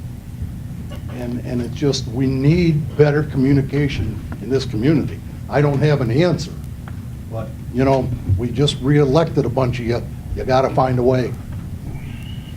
Because there's a lot of people, not only me, I mean, this is from my neighbors and things. It's just, and I do have one other thing, leaf picking. They've done a great job. Spring Lake Heights was the first subdivision last week.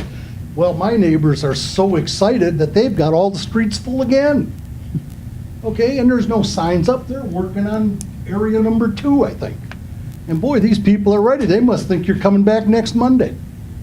It's awful. Communication is awful. Thank you, Bob. And just to be clear on what official newspaper is, that's the paper in which we put legal notices as required by law. Spinal Column is still the most cost-effective option. Putting those legal notices in the Oakland Press is very expensive. The current state of local reporting in our area, different topic, but No, John, again, I'm not disputing that. What I'm saying is that people don't know what's happening. The old Spinal Column they would have had a big article about this. Okay, there was a little blip in the paper, but the average person now, they get it. It used to be laying in their driveways. You know, and I used to tell people, you know, when they complain about something, I said, you ever pick up your spinal column and read it? Well, geez, maybe I'll start doing that. Well, now they get in the mail and it goes to recycling. It's just, we need better communication. We need to find a way. All right, anybody else? Second call to the public. Seeing none, I will close the second call. We'll retreat back on the agenda a bit. Special land use and site plan approval, SPU 1401 for the proposed vapor smoke shop located at 2610 Benstein Drive. Just to be clear on this one for everybody in council and the audience, Planning Commission has final approval on that, so this is really informational for us. There's nothing to approve or review per se, more informative than anything else. What is it, like a hookah? I believe they're going to sell hookahs. Okay, Yep. hookahs. Brian? Yeah, and there was a smoke shop in that Benstein Plaza anyways, originally, so. These have, the people that were looking to open have the party store right across the street from the Dairy Twist on the north side of Glengarry, so. Oh, okay. So, we limited the hours of operation a little bit, and they're not really sure what their hours were gonna be yet, but The limits as described. It was- Yeah, I it was like gonna I be like 9 the to 10 idea about tops. about not being outside. That was, Yep, and we were gonna limit the smoking around the area, so there wouldn't be any loitering out in the parking lot. so. There you go. Inside or nothing, right? Is this something, Brian, that it's No, like couldn't any... smoke inside. Huh? Can't smoke inside. They what, can't smoke? No, can't smoke. Can't smoke inside. No, Can't smoke you can inside. go and you can buy. Yeah. Yeah. Okay. Smoke shop. Smoke on your own. Okay, I mean, my concern is like, I don't know if... You can rent a hookah bike if you like. Run a hookah. I never inhaled any. But as far That's what he told them. as far as Tobacco products only, as I understand. Yeah, as far as enforcement, you know, I don't know if the captain has looked at this. Setting up for- I mean, it's 18 years and older, and, you know, my concern is if we're gonna have any issues with enforcement. Loitering is one thing, but, you know, 12, 13, 14-year-olds going in there and buying stuff. I wouldn't think so if they own the party store across the street, Yeah, Pat. jeopardize that So- business. Okay, I just want to make sure that we don't get our, make a situation worse, okay? I think that's it on that item. Brings us to item E, recommendation from Captain Ellsworth. Captain Ellsworth recommends council appoint Latha Raha as a reserve police officer. About how you're probably wishing you'd picked a shorter meeting to get appointed. I told him we'll be out here shortly, no problem. Good evening, council. Thank you for this. Sergeant Cunningham is with us here tonight, too. He did an extensive background investigation. Mr. Oaxaca has met or exceeded all the qualifications for the reserve officer. He's going to attend, with any luck here, our Reserve Officer Academy starting in January. And once he's finished that, he'll be back on the road with all of us. But meanwhile, he's going to be riding with us and learning. This is the volunteer portion of the Reserve Officers, and he's willing to step up and help the community. He actually just lives just outside the community by one street, so right over here off Benstein Road. But we're excited to have him on and look forward to working with him. Super. Do you have any Very good. questions for Lath? Questions from council? Do I hear a motion to appoint Latha Raha as our reserve police officer? So moved. Support. So motion Nagy, second Duff. Further discussion? Need to speak up. All in favor? Aye. Opposed? Motion carries. Thank you, Council. Congratulations. Good. Congratulations. Turn this around here. I'm going to have his wife, I'm sorry, Naran. His wife, Naran, pin the badge on it, and I have a camera somewhere, I thought. Very good. Yeah, do not draw blood. Yeah. Let me get this picture.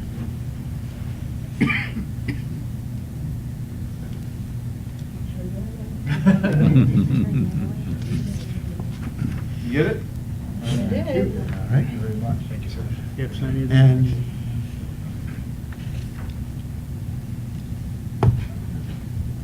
then let's bring you up here to swear you in. Welcome aboard. Sir. Sir. Thank you. Sir. Welcome aboard. Sir. Yeah. Go ahead, swear you in. Okay. Welcome aboard. Sir.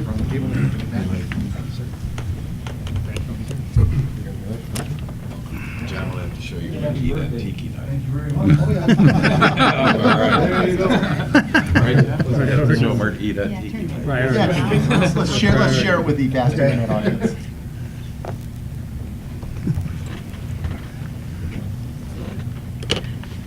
Would you raise your right hand and repeat after me? I do solemnly swear I do solemnly swear that I will support the Constitution of the United States that I will support the Constitution of the United States and the Constitution of this state, and the Constitution of the state. and I will faithfully perform the duties I will faithfully perform the duties of reserve officer of reserve officer in and for the village of Wolverine Lake, in and for the village of Wolverine Lake, County of Oakland, County of Oakland, State of Michigan, State of Michigan, according to the best of my ability, so help me God. according to the best of my ability, so help me God.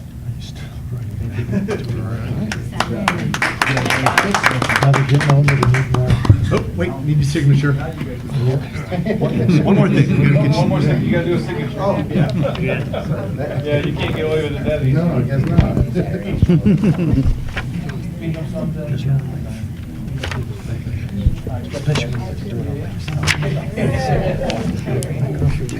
Here we go. Still got a lot to do. Yeah, we do have a lot. On the next In page. case you may not land Sign each time. Yeah. And then we've got Yeah, to close. go ahead. Motion to keep the coffee going.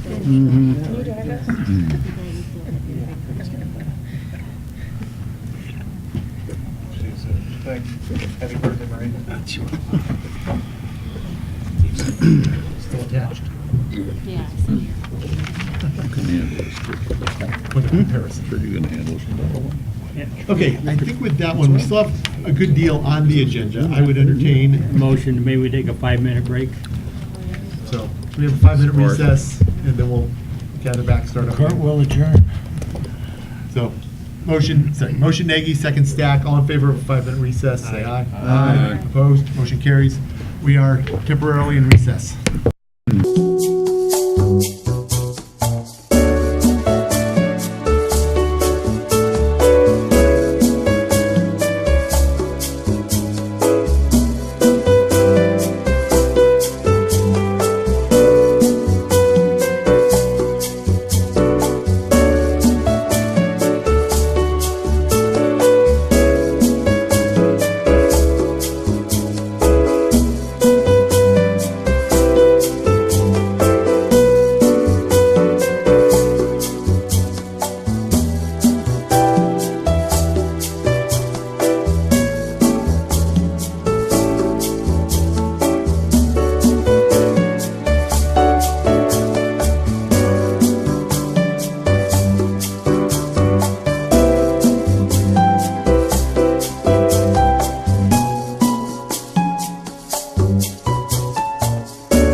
nice and clear. Yeah, it does. I'm going to call us back into order.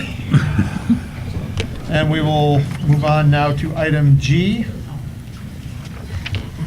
sign ordinance. So, Brian, would you introduce this for us? And just to make it clear on all of these ordinances that we have here tonight, except for N, the rest of these are all being introduced tonight. We have the opportunity to get additional feedback. They won't actually be adopted if we choose to go forward with them until the December meeting. So. Yeah. And also, can you make one more comment that they have all gone through planning, and they have had public hearings through the planning commission Right. that were advertised. So it's not that council's seeing them for the first time tonight. They've already gone through a process with planning commission. Correct. Actually, item G is just actually the definitions for Candela electronic.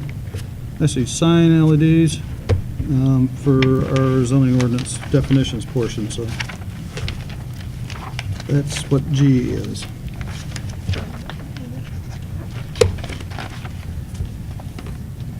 Okay. And H, You want to do them separately? one at a time, or introduce them all en masse? Your pleasure. He's on a roll, John, let him go. Okay, so let's go through, let's talk about them all, then we'll get, if we want to proceed, we'll get a motion to introduce them all, one motion to cover the length of them. Sounds fair. Okay, going to H then. H is addition to the sign ordinance, taking into consideration flashing or electronic signs.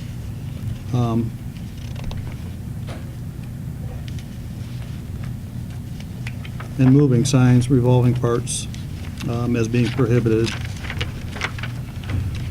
And my recollection, because I think I was at the planning meeting where this was discussed, it was already prohibited, this is making it clearer what pieces Right. are prohibited. Yeah, really, we didn't address electronic signs as such. I was basically taking into consideration for wall-mounted electronic signs. So, again, should not be animated, flashing, or scrolling. And as you can see, there's a bunch of other stuff in it. A big portion we were looking at, and that was as far as intensities, the light. We didn't want to have something that was going to be obtrusive, so. We had some different intensity levels on there before and after dark, so. Say, J. This had to do with wall-mounted signs, freestanding signs, permanent window signs. I'll give you my Yeah, copy. Sharon has some copies, she'll share with you after the language changes.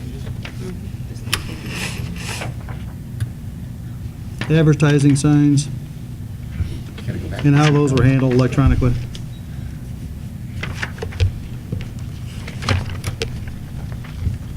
Okay. These were definitions for the accessory structures or the canopy, So clarifications within for definitions again. the definition. Definition section would be canopy, freestanding, and membrane storage structures. And that was to address those temporary storage structure ordinance that came back to us here recently. And same thing with 15L. That was to take into consideration temporary storage structures.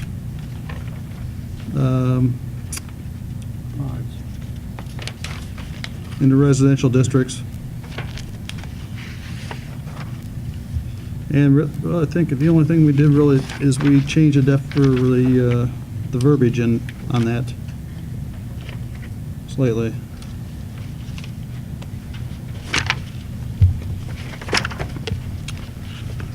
See, 15M was again some slight changes as far as accessory buildings portion of our ordinance.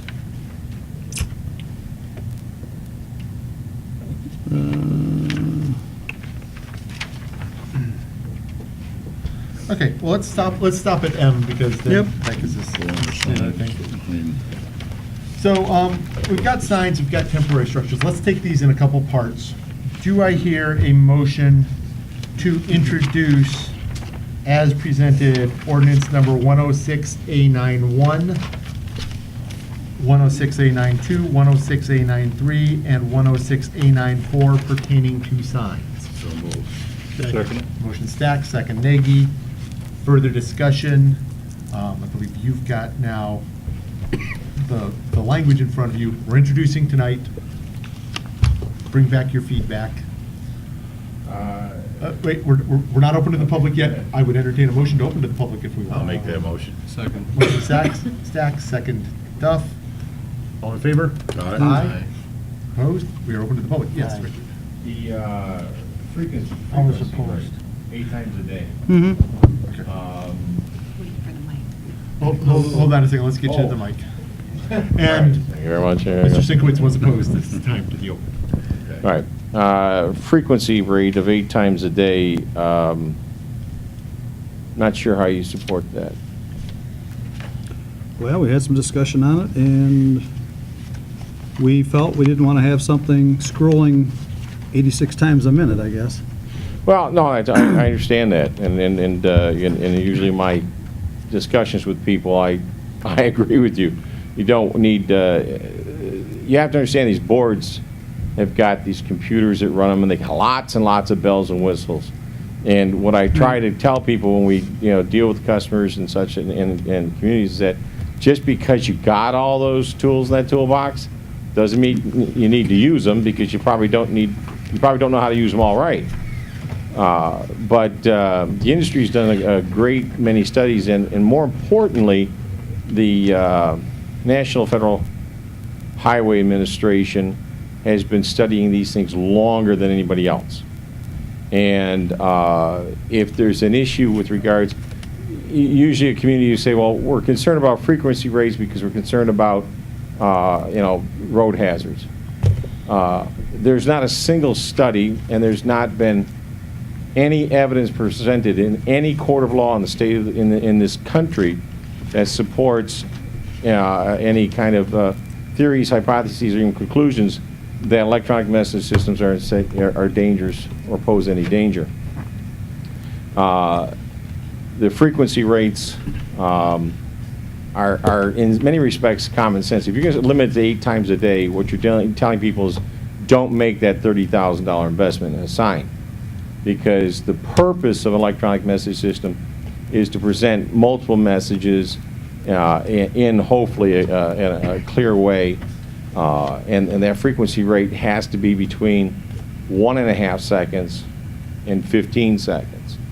And, that depends upon the size of the rate, size of the board, the size of the message, and all these things involved. Generally, if you can put a time and temp up, 1.5, 2 seconds. You can put any other messages up, they have to be up generally about 8 seconds, sometimes 10 seconds. Given the fact that, the size of these boards are limited by this ordinance, they're going to be up, somewhere in the 10 to 13 second rate. And that gives people plenty of time to observe.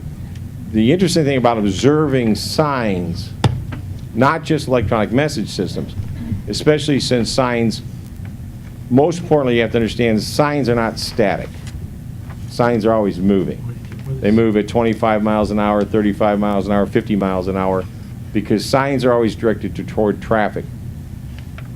People in traffic have about 1.5 seconds to observe signs, take in the packets of information, and act upon them. Okay, so a frequency rate of 8 times a day is not supported by any evidence. Okay, so that's one thing. Your information here about the candelas and lux illumination, wow, dude, it's way too technical. It's simpler just to say, hey, look, these boards come with automatic programs that say that they must reduce their intensity at night, that function must be on, because we've got a sign over on Wixom Road at a place there where we've gone in and talked to the owner and said, look, dude, the sign's too effing bright at night. And he threw us out. And it's like, we're just trying to help you out here, because when I drive down the street, that sign is so bright, it's aggravating. So you know what? I don't read it. I don't read it at night, and just as a matter of principle, I don't read it during the day. So he's just wasted, $15,000, $20,000. As far as in the ordinance is concerned, make it simpler. Just say, hey, look, there are automatic dimming. Make sure that's incorporated in the language. This language is too technical, which means that you're going to have to hire somebody here and hire all the equipment to execute this part of the ordinance, and we don't need that. Other than that, it's not that bad, even though you did it without me. I'll tell you the truth, I wished you would have showed up at the planning commission meeting. We discussed it more than one meeting. So communication is key. That's right. Wherever the guy went. Yes, I had no idea that we were discussing it at all. No idea that the planning commission was discussing it. Ms. Miller was pointing out, how the process goes. Doing this 30 years, I'm very familiar with the process.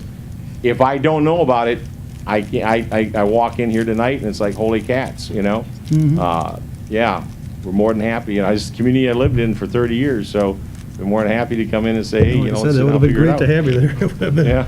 help would have been appreciated. Yeah, sorry. Me too. Okay, I think we've got input from Richard, and thank you. Motion to close to the public. Motion to close Stack, second Duff. All in favor? Aye. Opposed? Motion carries. Brian, with that information, do you want to bring any of this back to planning this month? As far as the light ordinance, I don't think so at this point. I mean, we did discuss the candelas, and we tried to go simple with some of the ordinances in the past and got our feet clamped down pretty good. So we wanted to make sure we had some definitions and some limits on it. So. You guys can clean the language up after you pass it. Mm-hmm. That's right. Okay, so we're just introducing tonight. Any further discussion on the introduction of these ordinances? Let me get a roll call vote. Stack? Yes. McGee? Yes. Scott? Yes. Nedrow? Yes. Duff? Yes. Sinkwitz? Yes. Yankee? Yes. Okay. Motion carries. Thank you, council. Okay, items K, L, and M. I think we have more discussion to come about canopies, but in terms of just introducing the language to clean up at least what's there right now, do I hear a motion to introduce ordinance 106A95, 106A96, and 106A97? So moved. So, motion Nedrow, second Nagy. Further discussion?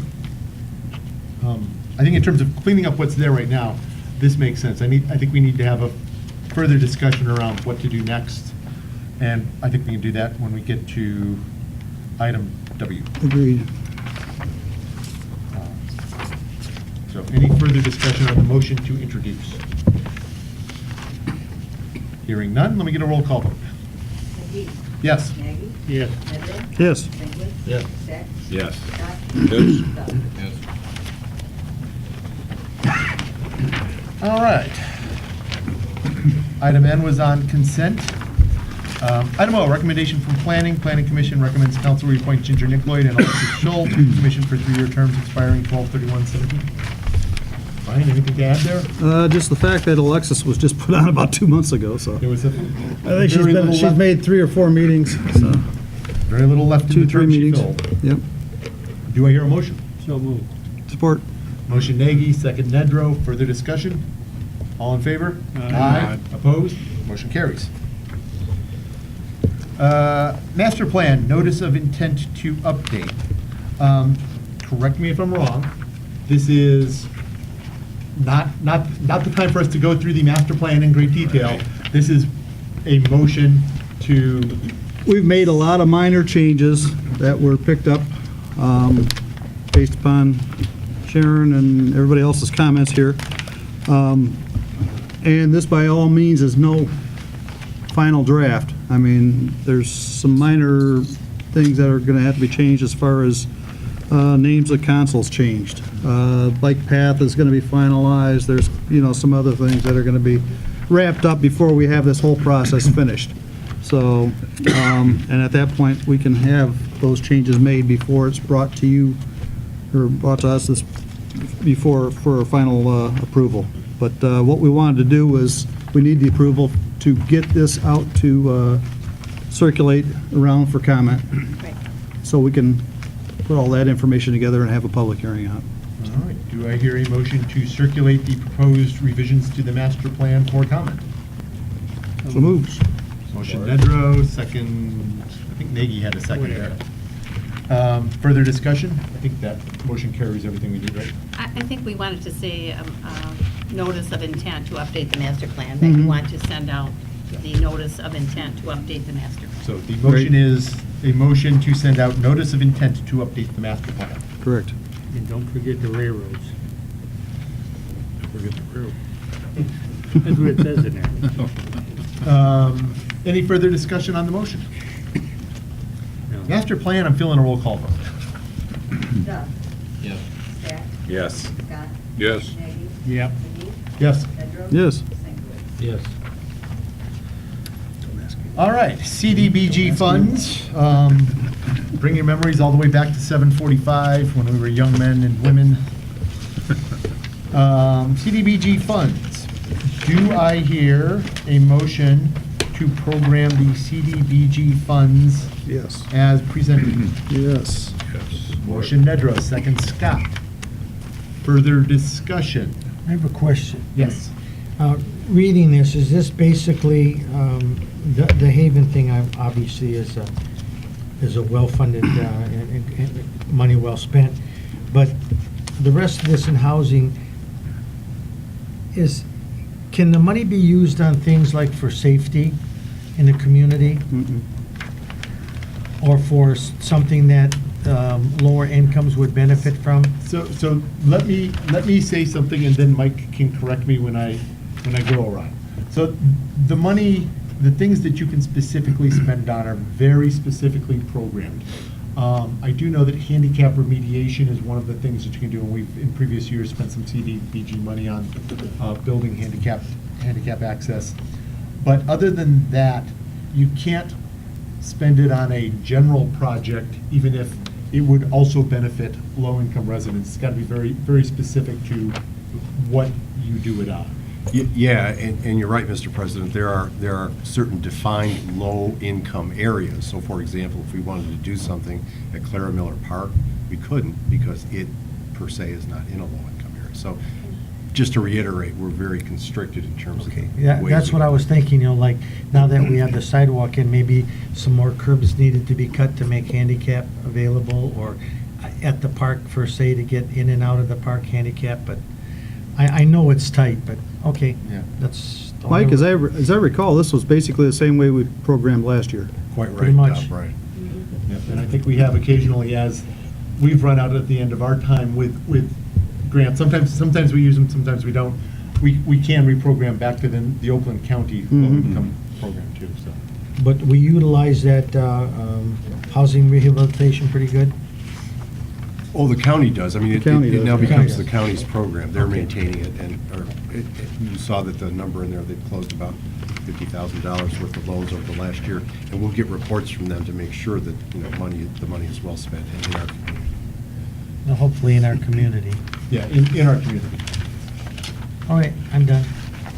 Okay, further discussion? Roll call vote? Scott? Yes. Nedrow? Yes. Sinkowitz? Yes. McGee? Yes. Yep. Duff? Yes. Stack? Yes. Oh, that's the original. QR, Park and Rec recommends council reappoint Sigmund Jamison to the board, 3-year term expiring 12/31/17. You may all recall, he joined the board quite recently, but was finishing out a term that ended this year.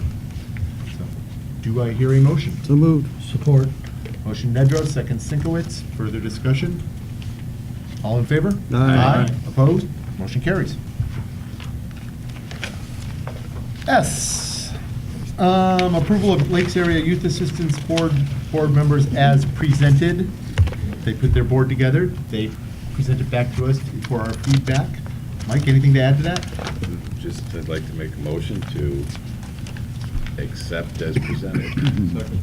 Motion Stack, second Duff. Further discussion? There'll be a couple changes after the Yeah. election, but this was the board at the makeup of the board at the time. As of October 24th. Yes. Mike, I'll try to stay on. I don't usually show up a whole lot, but I'll Any try to help make a couple. is good. Yeah. Because Ron said the same thing, that he was going to try to make it when he could, as a citizen. And I know Sharon will make it. Free lunch.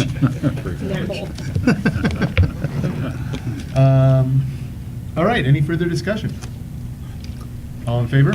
Aye. Opposed? Motion carries. T, recommendation from the Pathway Committee. This is actually a recommendation, this is actually a motion of mine, but it really just came back to, we've got some areas on the pathway where the brush is kind of encroached. It's made the line of sight a little bit difficult. Pathway Committee is not all they are is a recommending board, so we recommended back to council that we have the administrator and DPW or whomever review and trim the brush as needed. I think Marcy Lehman provided a couple places that were problematic. I was also noticing down on our new pathway, actually on Glengarry when I was walking it, there are a lot of places where brush is overhanging into the pathway. That might also be a good place to take a look at. So I think I would entertain a motion to have the administrative police chief and DPW review line of sight issues and remedy at pathways. Second. Motion Nagy, second Duff. Further discussion? I just don't know how much of that, I mean, it was brought up by Marcy, that's true, from her bike ride, but I don't know how much can be done yet this fall, because with all the leaves and stuff gone, we may not get the true line of sight that, I don't know. It's on our radar, and I think me and Andy had talked about this, trying to do once in the spring and once in the fall, just to do a review of, we know the problem areas. Okay. And, coming out of Helmsford is one of them. Yeah, that's right. And, there's certain things we have to try to work with homeowners the best we can too, but it's on our radar. It's definitely on our radar. All right. All right. Further discussion? All in favor? Aye. Opposed? Motion carries. Thank you, council. Item U, West Oakland County Cable Commission Authority, WACA. We've got Jerry here. Jerry has recommended that we withdraw from WACA. Let's get Jerry to present, and then I think Sharon has had some subsequent conversations with Tom Zoner, so. Let's get you a mic. Well, for all of you who don't know, WOCA stands for the Western Oakland County Cable Commission Authority. It was a long name, so we just decided to shorten it to WOCA. In this consortium, first of all, it began in 1981. I was one of the people that raised their hand and said, "Oh, I'll do that." So here I am 34 years later, and still the WOCA representative. But it's been a good trial and a good learning process for me. So because of Jim Fancy from the Spinal Column, at the time in 1980, cable was something brand new, and they wanted to come into this whole area, but they weren't going to come into Wolverine Village and build a system, and go to Wixom and build a system, and go to Waterford and build a system, or go to Farmington. So he had all of us come to a meeting at Western High School. There were representatives from Walled Lake, Wolverine, South Line, Highland, Commerce, Milford Village, White Lake, Wixom, Waterford, Plymouth, Northville, Bloomfield, West Bloomfield, Orchard Lake, Keiko Harbor. Well, we immediately found out that we had to do something. And it was going to be impossible for all of us to work under one roof. So what happened is we broke up into our own little sections. We became WOCA, the Western Oakland County. West Bloomfield, Keiko Harbor, Orchard Lake became a consortium. Waterford did their own business. Northville, Plymouth Township, Canton. So we all became little entities on our own, but yet we were still under one big roof. So anyway, we ended up with 9 communities, and I just read them off: Walled Lake, Wolverine, South Lyon, Highland, Commerce, Milford Village, White Lake, and Wixom.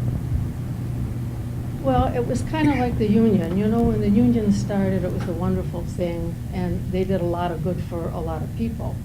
Well, this consortium, when it started, was a wonderful organization, and we did a lot of wonderful things for the schools. We had earmarked all of our funds that we received from Comcast for PEG monies.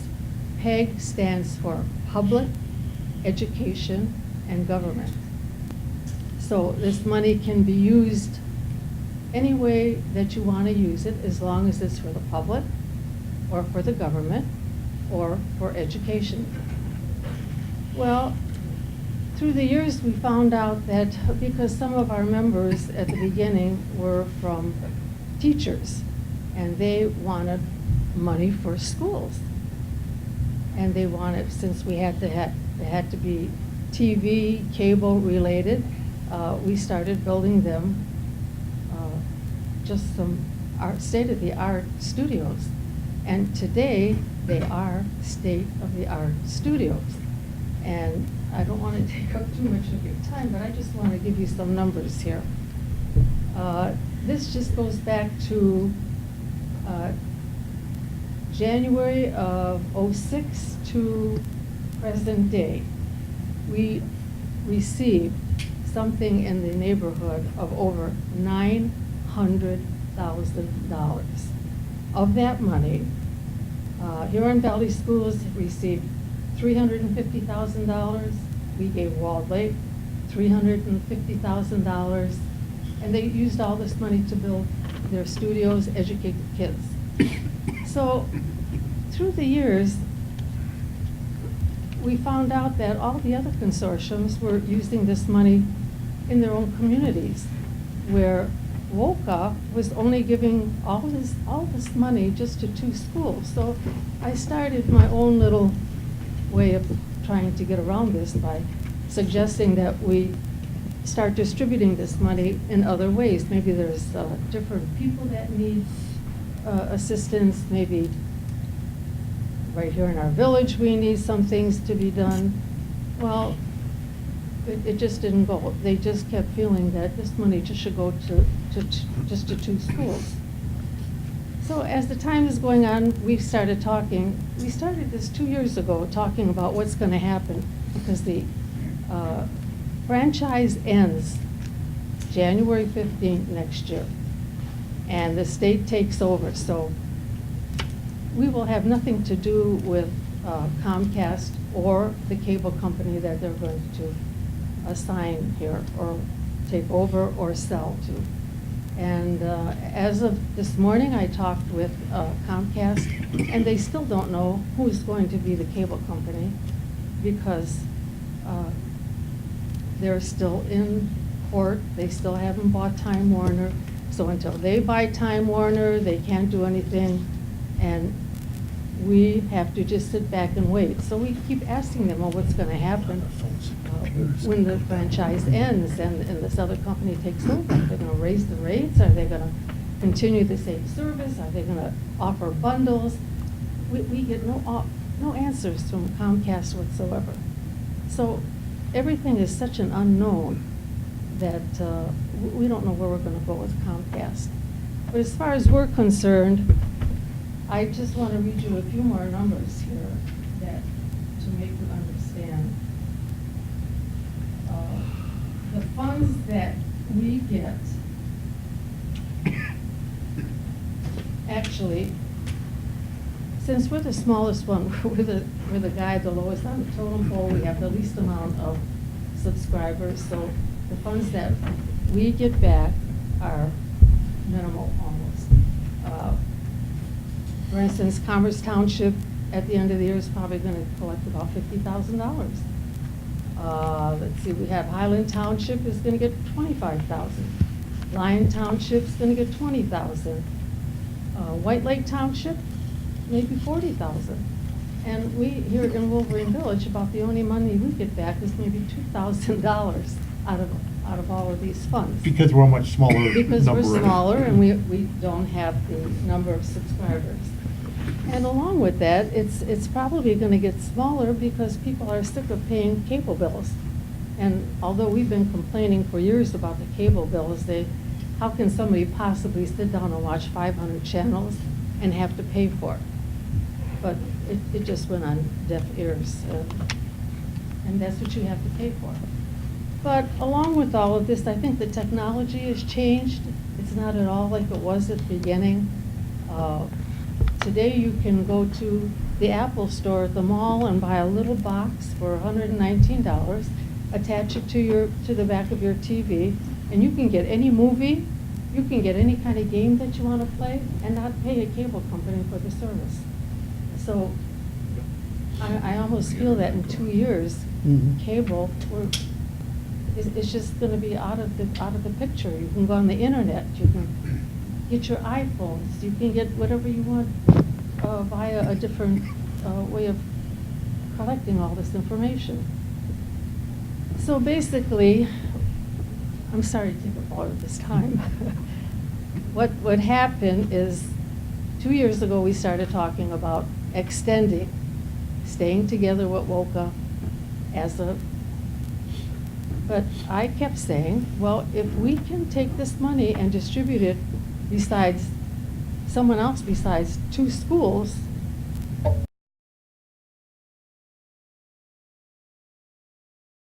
distribute money to 2 schools, I would like to come to the village. I would like to see them get a beautiful TV set in the brand new lobby, and we could buy a TV set up there.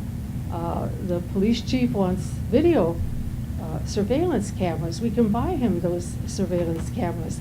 So what I'm saying is, telephone systems. In Commerce Township, they went and they bought all of their employees iPads so that they can keep better communication. And we're just sitting here not using this money for anything.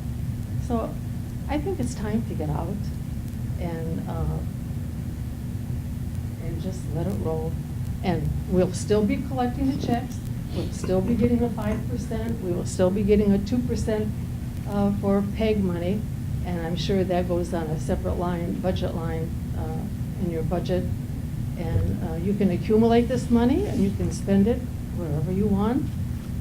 And I just hate to see it keep going to 2 schools. And that seems to be the feeling of the rest of the board members. So what are you going to do? So what I'm asking is that we do withdraw, and the only thing we need is the letter from the administrator saying that Wolverine Village will withdraw effective January 15th. Okay. One other point worth making too, that I don't know I heard in what Jerry presented. At the time WACA was founded, a lot of what it did was around negotiation with cable companies around some of these things.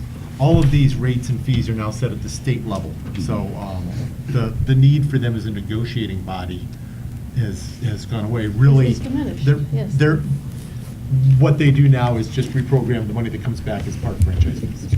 Yeah. Okay, thank you, Jerry. I believe our administrator has had a couple of conversations. Well, Tom Zoner did call, and he wanted to have more conversation with council. Jerry, you mentioned that the other communities want to get out or don't want to get out. I have no idea what the other communities are going to do.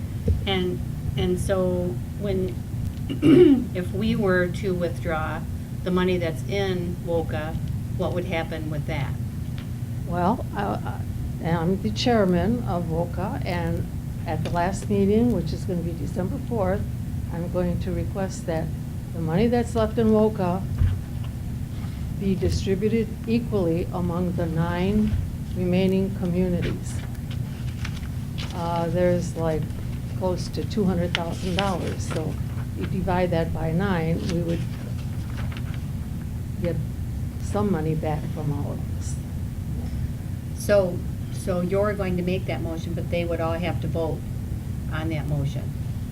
Yes. So I guess what I think is we need a little more information to figure out what to do with this, and, you know, maybe I need to contact the other communities and find out who's staying in WOCA, who wants to withdraw, and what their reasons are. I'd like to look at WOCA's bylaws and operating procedures, just to see what the consequences of leaving the organization would be and how that impacts PEG funds and. She can't hear you. Oh, I'm sorry. I said I'd like to look at the bylaws and the operating procedures for WOCA, just to see what the consequences of the village leaving the organization would be and how that impacts PEG. And like you said, you're gonna make this motion, but, you know, what are those requirements for voting and approval of something of that nature? You know, just, you have a contract, the organization does, you have bylaws, so I just wanna look at that and see what. Oh, I can tell you, it states that to get out of WOCA, you only need a 30-day notice. So that's why I thought I would come now and take, if you people agree, our next meeting is December 4th, so I would take the letter to that meeting. And that would be a 30-day notice, and also the end of the franchise is January 15th, so. Right. So you would need a letter from us by the December 4th meeting, right? Correct. I think you want to stick it out. Well, I mean, I think you could withdraw at any time, so I don't know that she needs it by December 4th. I don't know that you need that presented at a meeting necessarily for Get out, WOCA. and then when Do you need that letter of withdrawal presented at an actual meeting? Yes. On the 4th. So the bylaws require that in order for you to withdraw, you have to. The bylaws do not require that. The PEG agreement requires that. Okay. The bylaws are just. Right, or wherever, Regular the PEG bylaws that agreement. I everybody mean, I don't know has, the yeah. documentation, I don't have any of it in front of me, but, so it requires you to have something in writing, and it has to be presented at a meeting? Yes. Or, Well- it said 30 days prior to. I just. Yeah, so. Yeah, I it think could we be should any look at time my, before, January My- 15th. my thought is, Jerry, is that if you ask on December 4th to get out, and it doesn't happen, and we leave the organization, and then the organization disbands on January 14th or whatever, and since we're not in there anymore, we don't get any... No. We will be in there till January 15th. Yes. So there's no Our discussion about franchise agreement renewing? states that we will be in there. So I think what we need here is we need a little bit more clarity about exactly, from our attorney, exactly what the legal position is. Yeah. Yeah, A because little more input from the administrator. We need to see if we can get something back to you by December 4th, which probably means what we need to do is have some investigation, and then probably, because our next council meeting wouldn't be until December 10th, have a special meeting sometime between now and December 4th, at which we can get this information back. We can make a decision, and we can either make a go, no-go decision and have a letter to present by December 4th, if in fact legally required. Well, can I- actually, if your meeting is the 10th, 30 days from the 10th. So if we got it So it back. has to be before January 15th. Okay, so we need 30 days prior to January 15th. So if we get it all back at our next meeting on the 10th, we can talk about it then and make a decision then. Sure. Jerry, it was my understanding that WOCA was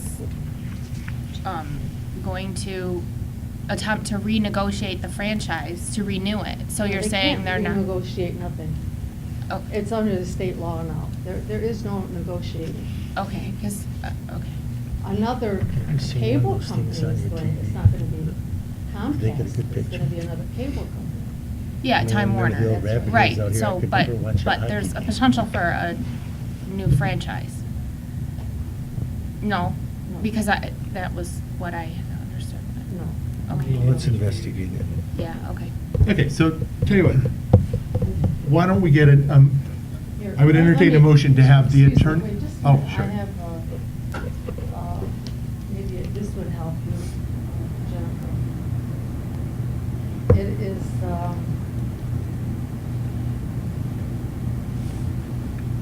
it's under the Uniform Video Services Act of 2006, PA 480. Yeah.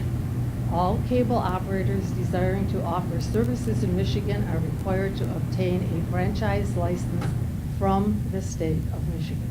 Right. No, I know that. I just, it's a little, it's stuff I need to look into. So it's more complicated, I guess. And all they're gonna do is transfer from Comcast to whatever company is gonna take over. But the license itself, the franchise fee license, comes directly from the state of Michigan. Right. Okay, so what I would entertain now is a motion to ask the attorney and the administrator to investigate the legal feasibility of ending our relationship with WOCA and report back to the council at our next regular meeting. And then that gets us the rest of the information we need. It makes sure that the i's are dotted, the t's are crossed. We've looked at whatever legal issues may be involved, and it still gives us 30 days before the January 15th. So, So, motion Duff, second Nagy. Further discussion? I was just curious if I can ask a question. Sure. Does the state award this contract just on a non-bidding basis to the next cable operator? I'm just, It's a license. that It's they a issue. license, so- Yeah, it's like they license cable companies Right. with franchise licenses, so. so a community has no input, only the state can decide if it's a Warner or Well, I'm not Comcast? sure how the consortiums, that's what I need to look into. That's Yeah, what I was I'm saying. just It's curious. pretty complicated how that So- works. We don't know right now. Yeah. We Yeah. don't know. I talked to Comcast today, they have no idea what's cable company. They think it's gonna be, Charter. Charter? Charter, but it's not gonna be It's not gonna be, Charter, it's gonna have another name. yeah. You can't get any answers from them, they don't give you any definite answers. And neither does the state, I guess, is what you're saying. I was Interesting. president when cable came through, and it was $6.70. For basic, yeah. Mhm. At least I could get Channel 9. That's all I cared about. Saturday night. Alrighty, thanks. Okay, I think we've got a motion. It's a complicated issue. Let's bring back some more information at the next meeting. All in favor? Aye. Opposed? Motion carries. Thank you, Jerry.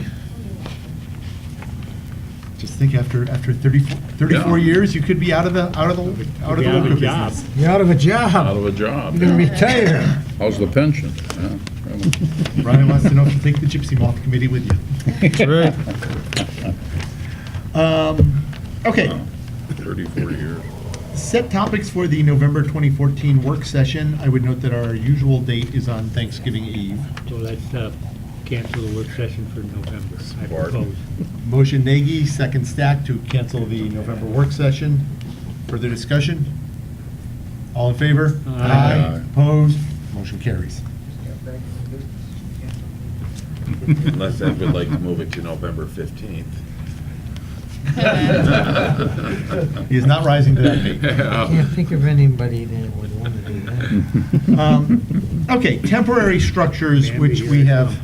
talked a few times about and have back on here. So I think it's pretty clear to me that we've got a couple things. I think we need to do a better job around the permitting process to be able to track what's gone up, what's gone down. So when something goes up, we know when it goes up, when it come down. And we don't have this problem of things going up and being up intermittently. I think there are a couple other legal issues that have popped up since then that should probably get investigated. And I think what I'd like to see us do, and most importantly, I don't want to see anybody's stuff get wrecked over the winter because we don't have this sorted out correctly. So what I'd like to see us do is, have a moratorium from now until May 1st on enforcement of the temporary structures ordinance, so that the planning commission can review and get back to us with a permitting process. And that way, everybody's got stuff, we keep it protected over the winter, we go back to planning, we make sure that we've got this sorted out, that we're addressing all of the issues correctly, and nobody's stuff gets wrecked in the meantime. So that's, I would like to entertain that motion. Second. So, motion Stack, second Duff, to have a moratorium on enforcement of the temporary containers ordinance from now until May 1st, and to ask planning to review and return to us with a permitting process. Further discussion on that motion? Would the administration then, since we've already sent these letter out, send a letter out saying, time out, everything's on hold now, just to make sure everybody's on the same page? I think that would be a good idea. Okay. And the letter also about the hearing or the time of discussion, the date that you'll be doing that discussion of those same 19 people.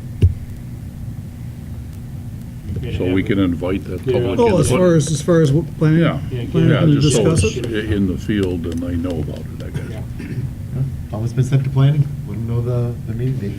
Yes. Okay.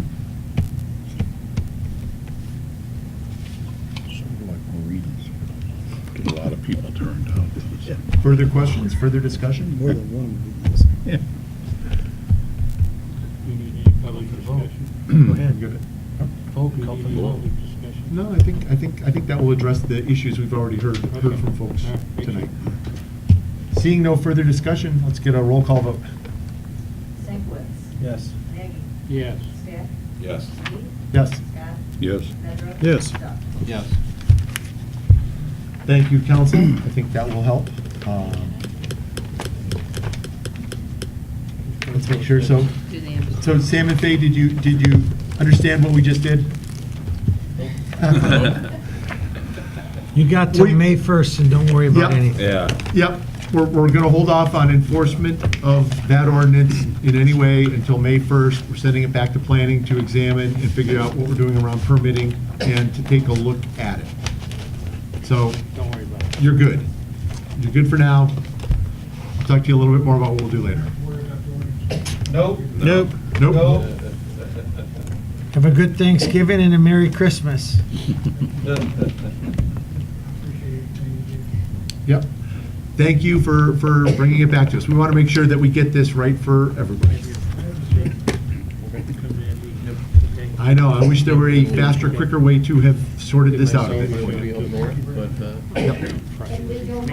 home. Go home. I gotta call my sister in Kentucky, she'll kill me. Go home and Sam, sleep tonight. Yeah. Yeah, don't worry about it. We enjoyed seeing you. Thanks for coming. Okay. Good night, everybody. Bye-bye. Thank you so much. You're welcome. You're not getting rid of me that easy.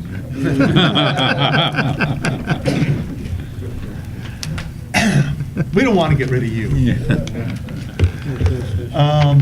Okay. I think that takes care of that. Item X, closed session, to come after item 20.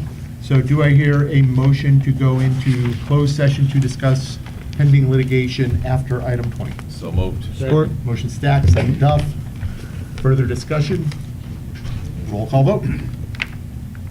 Maggie. Yes. Sinkwitz. Yes. Duff. Yes. Medra. Yes. Scott. Yes. Steve. Yes. Stack. Yes. Thank you, council. Pending business, I am sure can pend tonight. Update from Captain Ellsworth. Thank you, Mr. President. Welcome to our newest council member. And if you have any questions about my reports that I got out to everybody, please feel free to contact me. As you will see, though, in your monthly summary crime report, there was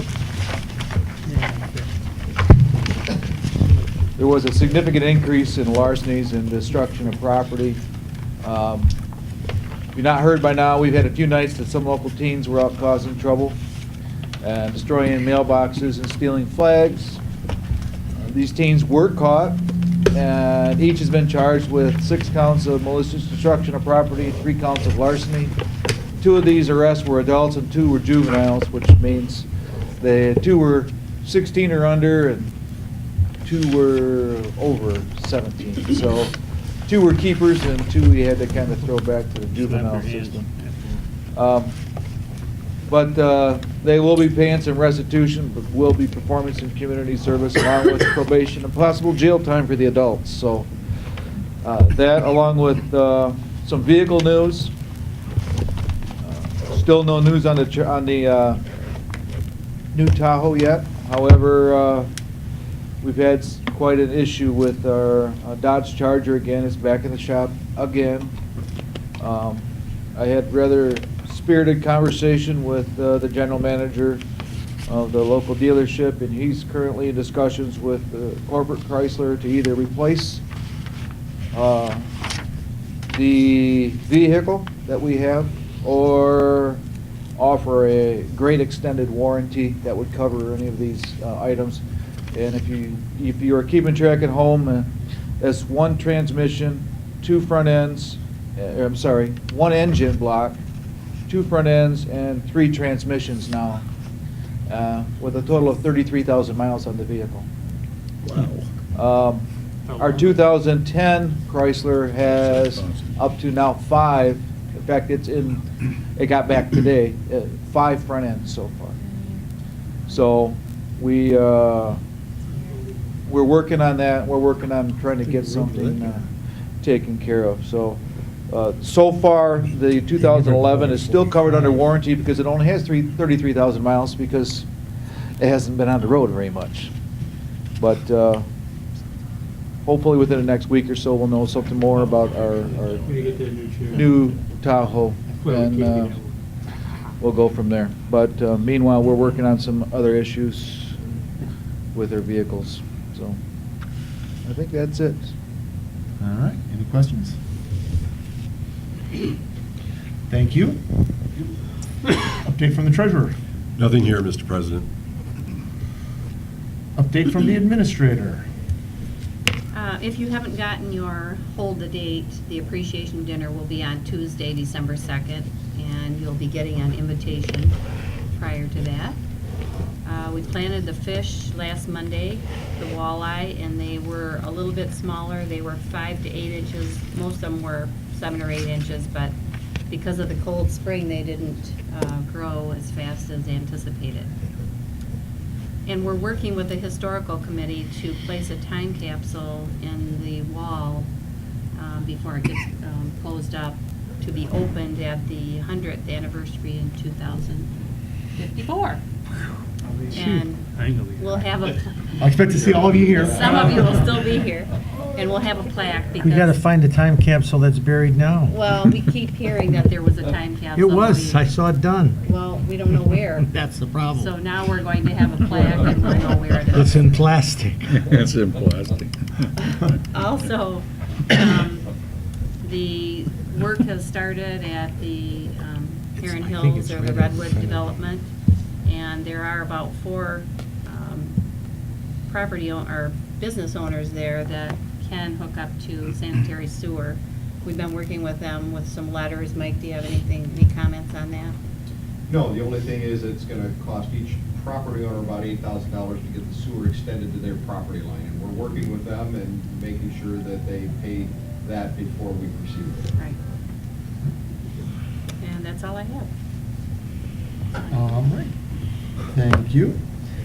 Brings us to council comments. We'll start down here this month on the new side of the ledger, or the old side of the ledger. Experience side. Just like to thank the residents for their support, and I look forward to working with council once again. Again, I'd like to thank the community for voting for me, and I can do some good. Nagy. Yeah, just congratulations to the new members. Good to have you on board. And also want to make thank all the veterans tomorrow for Veterans Day for their service and their sacrifice. Thank you. Scott? I also extend my welcome. It's good to see two other faces at the other side of the chair, although we miss the others. But Pam was cuter, wasn't she? What's that? Admit it, Pam was cuter. Well, that's true, I guess. And I second the salutations that you just presented, Pat, Thank you. to our veterans. Welcome, Mark. Welcome back, Mike. Everybody have a safe hunting season and happy Thanksgiving. Yeah, a couple of quick things. On the leaf pickup, when, do we have an idea when the next one will be? Will it be typically about a week later? They're still on the first round. I know, so but I mean, a week, 10 days, what would, I think It depends when they get finished, yes. typically it's been at least 2 weeks later. okay, all It right. won't be this year probably because the leaves have fallen so fast, but. Yeah. Sure, it's on our side. That, because just, not everybody got it done, and they're asking me, and I said, typically plan on another week because they don't want to pick up snow too. The other thing, I don't know if, in the past, we've had name tags, and nobody wears them. I don't know if we're gonna get them again, but if we are, this name tag can't be seen from about 2 feet away. But the old ones like this, you can read from quite a distance. And it's kind of rude if somebody's got a name tag on it, and you go, what's your name? You know, so I think if we're gonna do it, we should get something that's more visible than this little one here. And other than that, I wish everybody a safe and happy hunting season and enjoy their Thanksgiving. Thank you, Ed. Just a couple items for me. Do you want to second the thoughts about Veterans Day tomorrow? Want to welcome our new council member, a returning council member. I want to extend my thanks to everybody who ran in this election. It's a good election. I did a lot of walking of the village during this election, and it was a good opportunity to take a look at a lot of the issues that come up for various reasons. You know, you get to look at them, you get to see where things are, where things are not. Not enough time to knock on every door in the village, but I did get to talk with a lot of people while I was out there, and appreciated that. I also want to add to Bob Malik's frustration with local news coverage. It became really clear to me during the election, we used to have some actual coverage of the election from the Spinal Column, the Oakland Press.